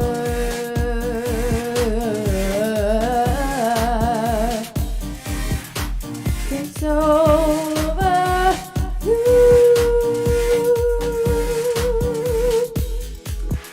I guess I've waited so long for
found the truth beneath your lies. And true love never has to hide.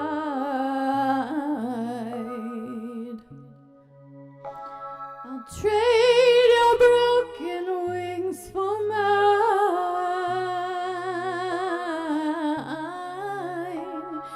I've seen your scars and kissed your crime.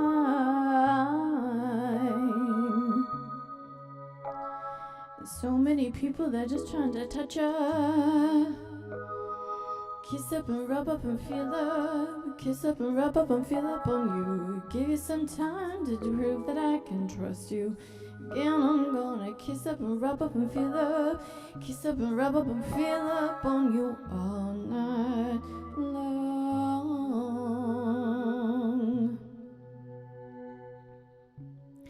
Sweet love all night long.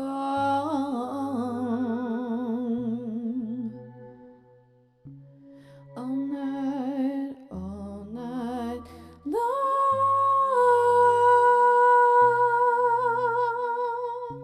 Sweet love all night long.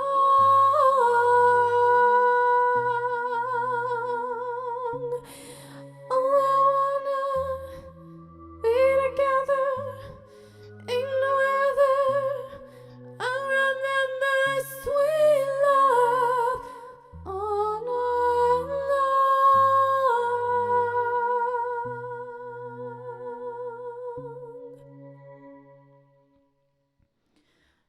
Our love was stronger than your pride.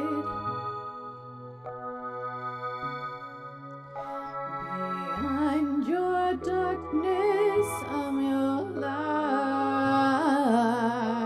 Oh, if you get deep, you touch my mind.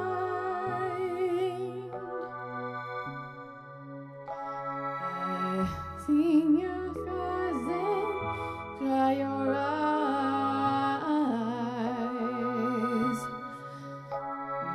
So many people that I know, they're just trying to touch ya. Kiss up and rub up and feel up. Kiss up and rub up and feel up on you. Give me some time to prove that I can trust you. Again, I'm gonna kiss up and rub up and feel up. Kiss up and rub up and feel up on you all night long.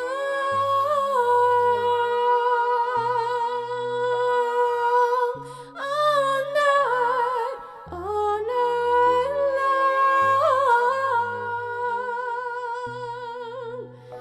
Oh, sweet love all night long.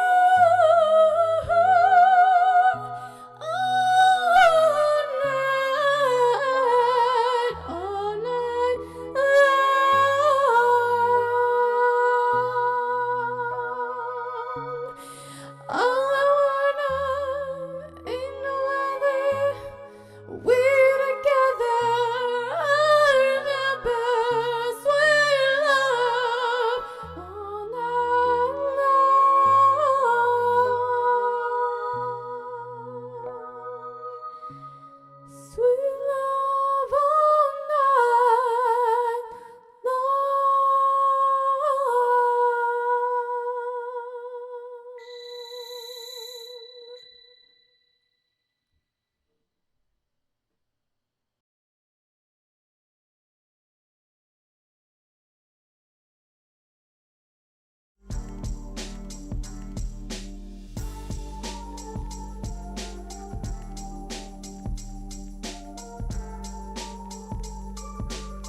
next to me, up in the clouds.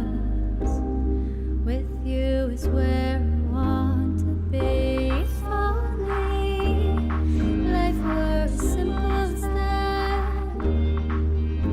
I'm in my way, noticing everything I lack. You are my clarity. We are my simple fantasy. Am I blocking your view? Because I'm in my own way. Need to stop before I break. If only life were as simple as that. I'm in my way, noticing everything I lack. You are my clarity. We are my simple fantasy.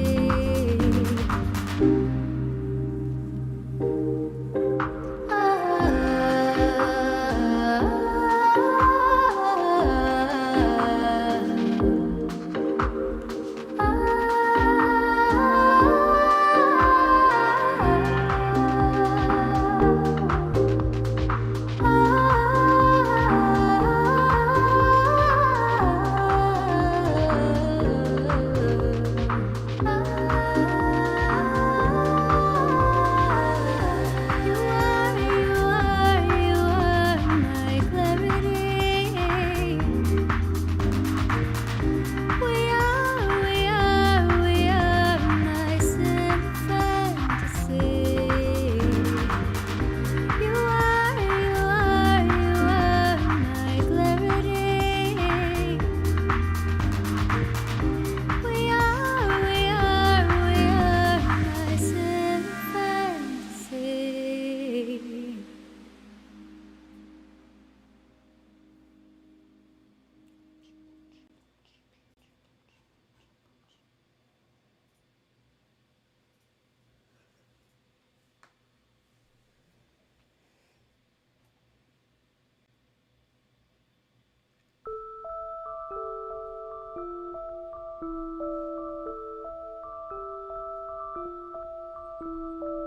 One day I'll remember you're gone. I'm not there yet, but I'll learn to be strong. Deep in my heart is a past I won't forget. If I keep you with me, then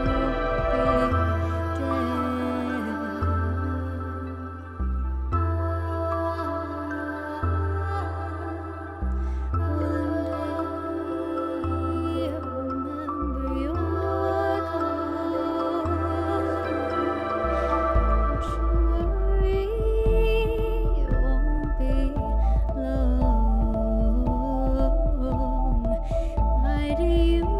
be so close when you're so far. I want to move on, but I don't know how.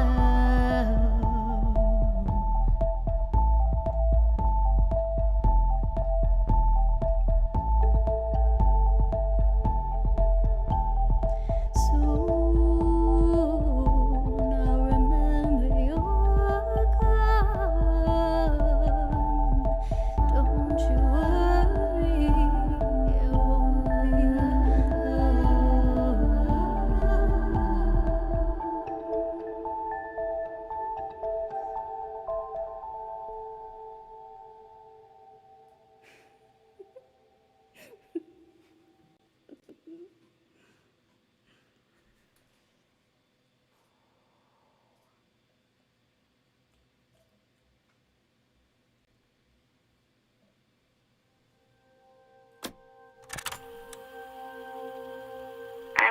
calling to say I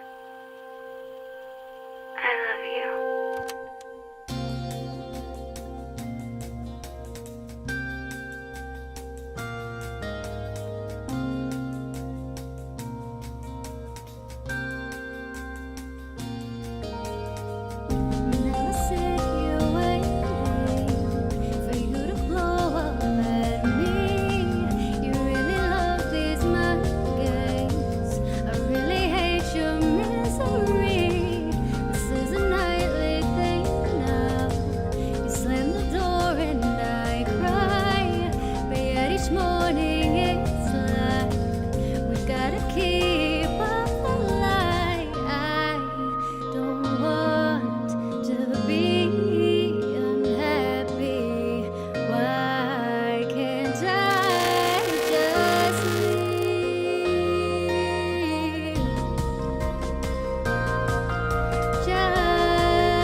We did it.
What's up, everyone?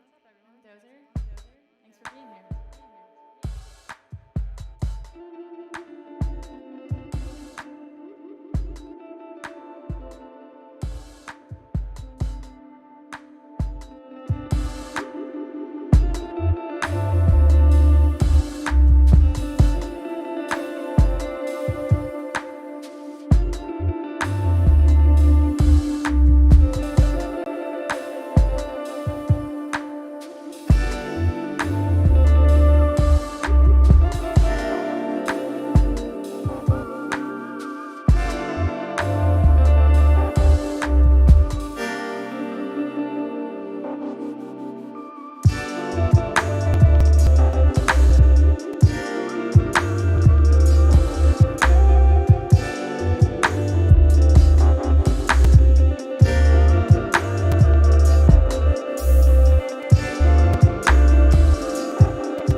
Thank you so much, everyone. I really appreciate you guys listening.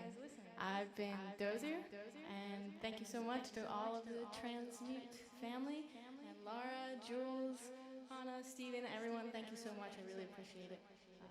Have a good rest of your night.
you need. What you need. I just want your body close to me. Close to me. I just wanna be your fantasy. Fantasy. Baby, can we live out this dream? I don't wanna just be friends, no. I'm tired of playing pretend. I know what's on your mind, and you know what's on mine. I could treat you right. Just give me one night to change your mind. Said I could treat you right.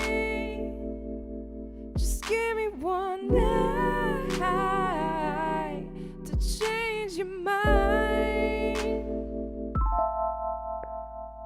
Maybe we could take it nice and slow. Nice and slow. Baby, we could take the long way home. Long way home. 'Cause since the day that we first met, girl, I knew I needed more of it. I don't wanna just be friends, no. I'm tired of playing pretend. I know what's on your mind, and you know what's on mine.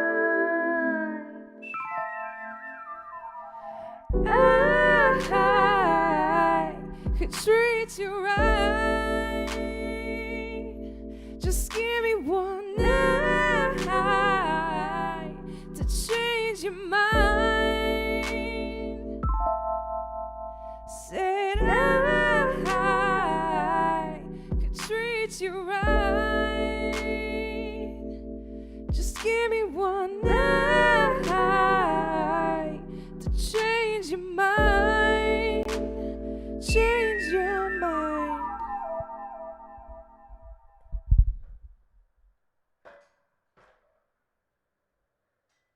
Yes.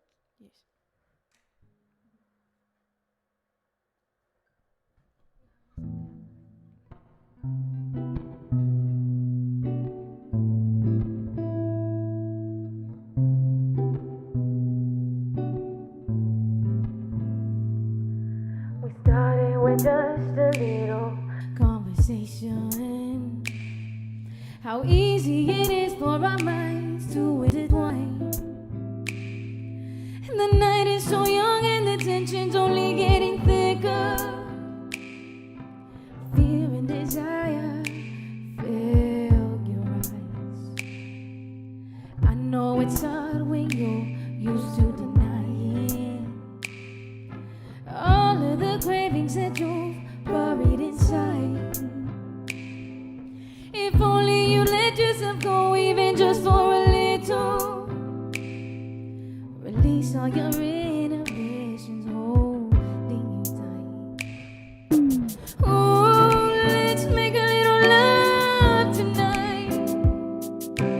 Ooh, let me treat your body right. Ooh, let's make a little love tonight. Ooh, I promise I can love you right. Ooh, if we make a little love tonight.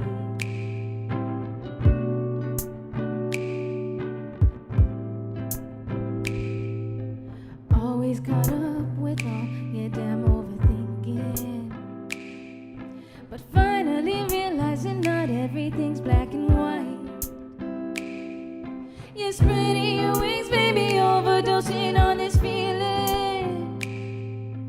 Hooked on these kisses, oh, a natural that you're right. Ooh, let's make a little love tonight. Ooh, let me treat your body right. Ooh, let's make a little love tonight.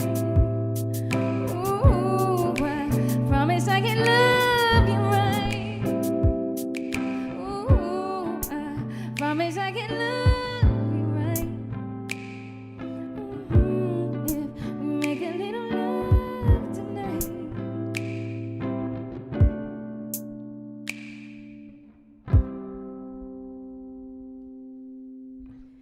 Thank you guys. That song was called Love You Right. For the next song we have, it's our last one. It's called Clarity. I hope you guys enjoy it.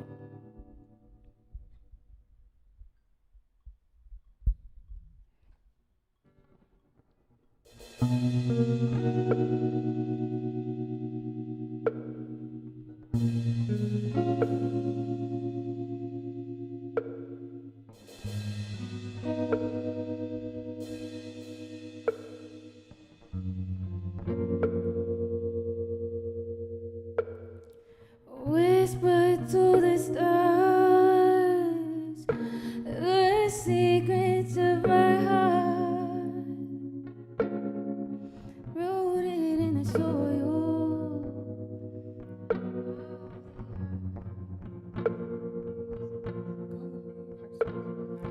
Heartstrings intertwining with the wisdom of the trees, wrapped up in the embrace of purple skies and pink veins, unable to speak, overcome by clarity, dreams merging with reality.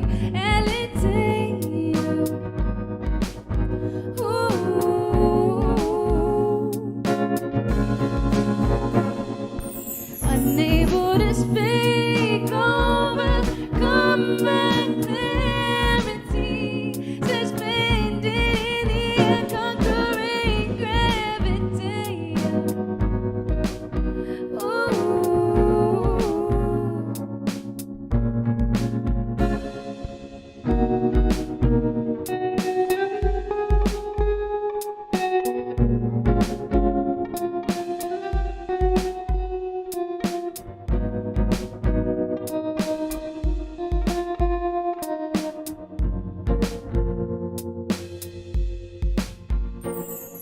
The earth is morphing underneath me, grime concealing all the beauty.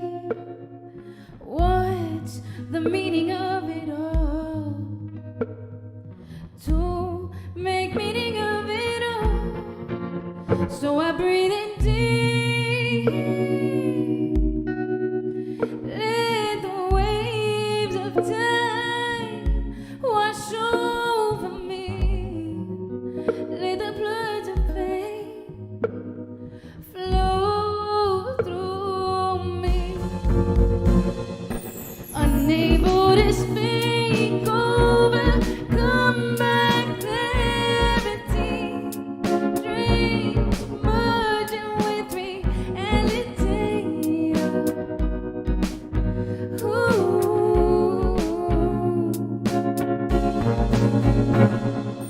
Unable to speak, overcome by clarity, suspended in the unconquering gravity.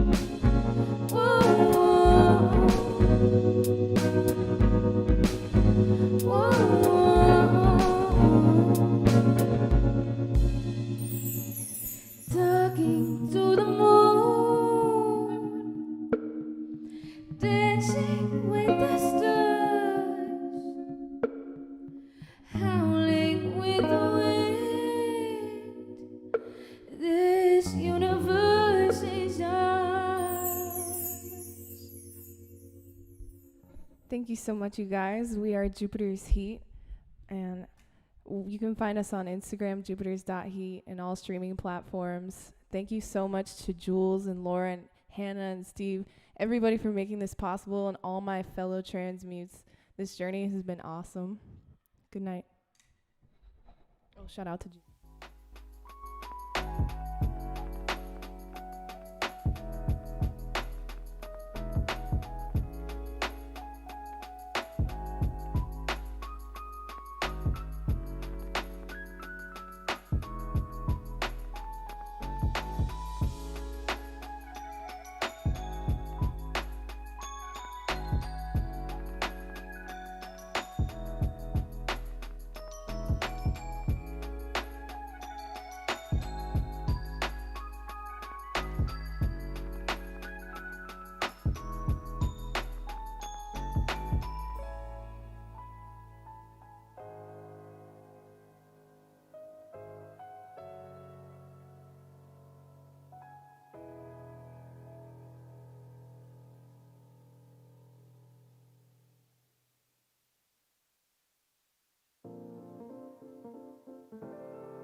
turn myself around. Don't you wanna lose control? Let's just ignore everything we know they told us. Want to go? Don't you wanna lose control?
been working away with not much to show. Easy to say, it's easy to say, and hard to do. I know, but I'm gonna love you always. Yeah, I'm gonna love you for always. Chasing a dream, been chasing the scene till my legs won't go. What does it mean that I can't leave? I guess I can stay for something, so I'll know that I'm gonna love you always.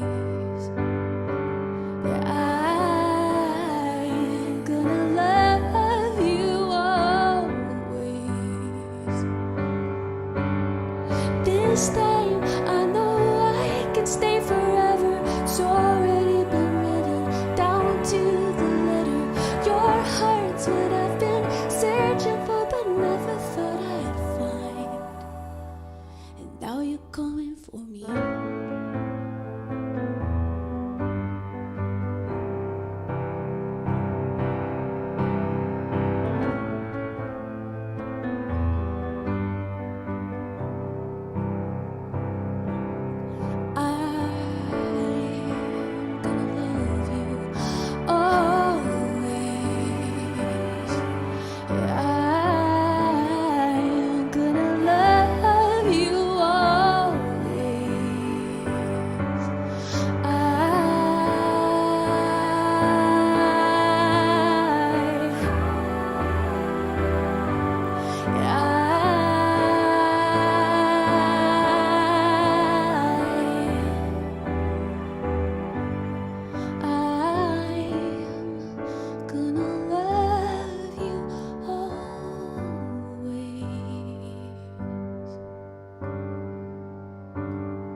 Thanks, you guys. What a fun festival. What a fun group. What a fun learning experience. Be safe, y'all.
I'm gonna make it do what it do.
Friendship, fuck crazy.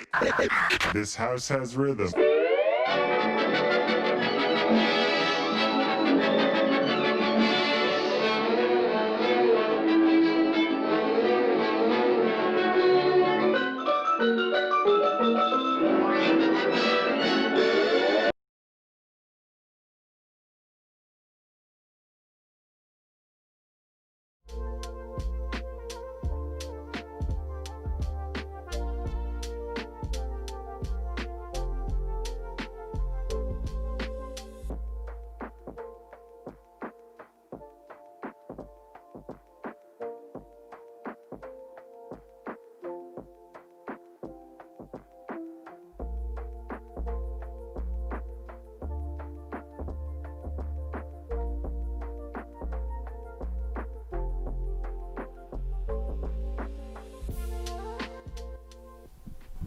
Yeah. What up, everybody? What up, Transmute Fest, all the Transmutants, everybody else watching, friends of the program. Thank you so much. It's been an amazing day. I think we're on just coming up on hour 9 here. Been running around the old broadcast truck, dialing stuff in. And, just wanted to say thanks to everybody. I'm so proud. My heart is full. It's been so incredible to just see that, culmination of everyone's hard work and dedication, all the Zoom calls we've had as a group and together and everything. So, just so proud. Proud teacher, proud friend, proud fan. And I just want to say thank you over on this side here. Here we go. If I point like right there. There we go. We got Hannah and Steven. Oh, they've switched sides, actually. Now they have each other's titles. I don't know how that happened. Maybe I can, here. Look at this. Quick OBS magic. Sorry. There we go. Oh, Boom. I'm now Kid Blast. Yep.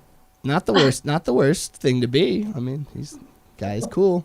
Hannah, So let's I'll let Hannah and Steven introduce themselves, and they're members of the team. So take it away, y'all. They've been helping me like crazy all day.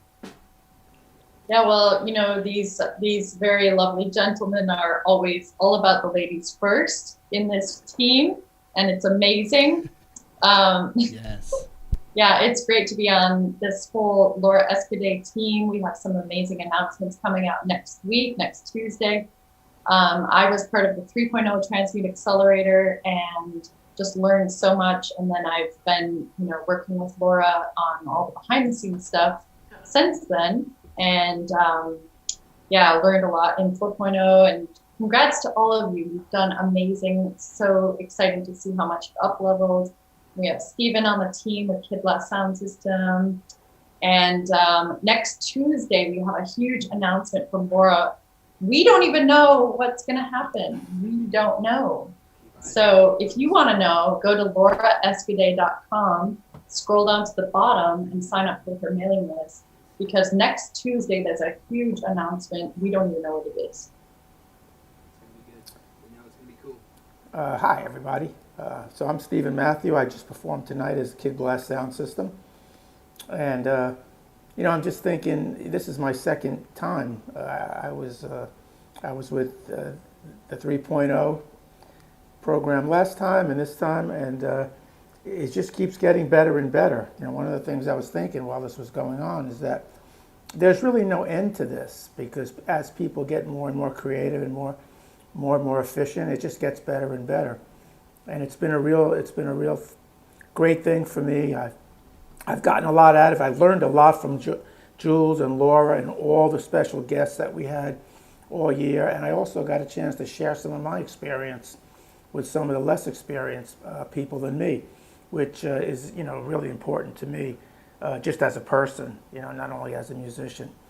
So I'm ready for what comes next. I know it's going to be amazing.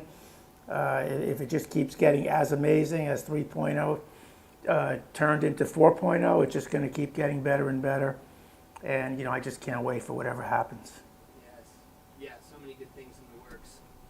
Really special guests for master classes in the new year. And, just new material, new content. And it really, it doesn't ever really end, because as creativity grows and as the technology evolves, right? There's just newer tools to express ourselves and things to continuously kind of be familiar with that become more accessible and budget friendly and stuff like that. Obviously, there's, as we all know, still many purchases on the wish list, but that's part of the lifestyle. And have found a community of other people who live that and breathe that same lifestyle and are hungry to self-educate and make their creative visions a reality. Those are the types of people I want to hang out with. So I love y'all so much, and thank everybody who's been a part of the program, is now, and whoever's to come. We know there's just going to be another round of incredible people, and the family will continue to expand and grow. And just once again, thank you so much, Hannah and Steven. They've been digitally running around, of course, like we all do now, keeping this show on the road today, and I've been barking orders into Zoom over here, but y'all know I love you, and thank you so much for all your hard work.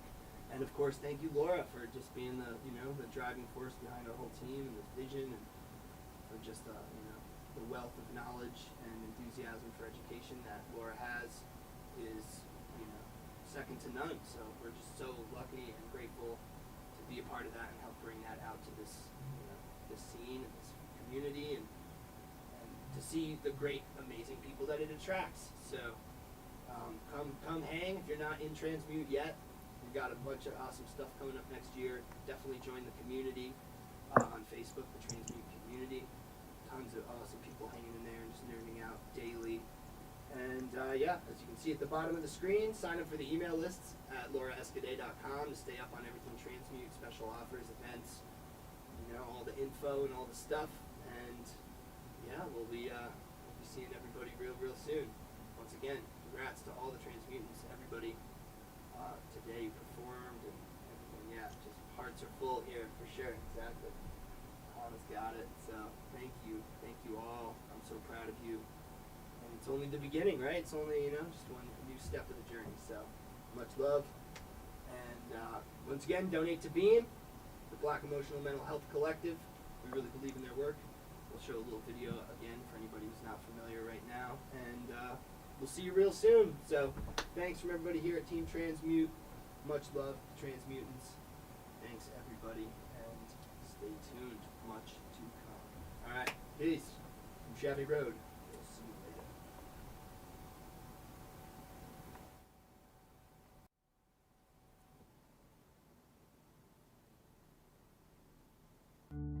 My name is Yolo Akili Robinson. I am the Executive Director of BEAM, the Black Emotional and Mental Health Collective. BEAM is a national training and technical assistance organization.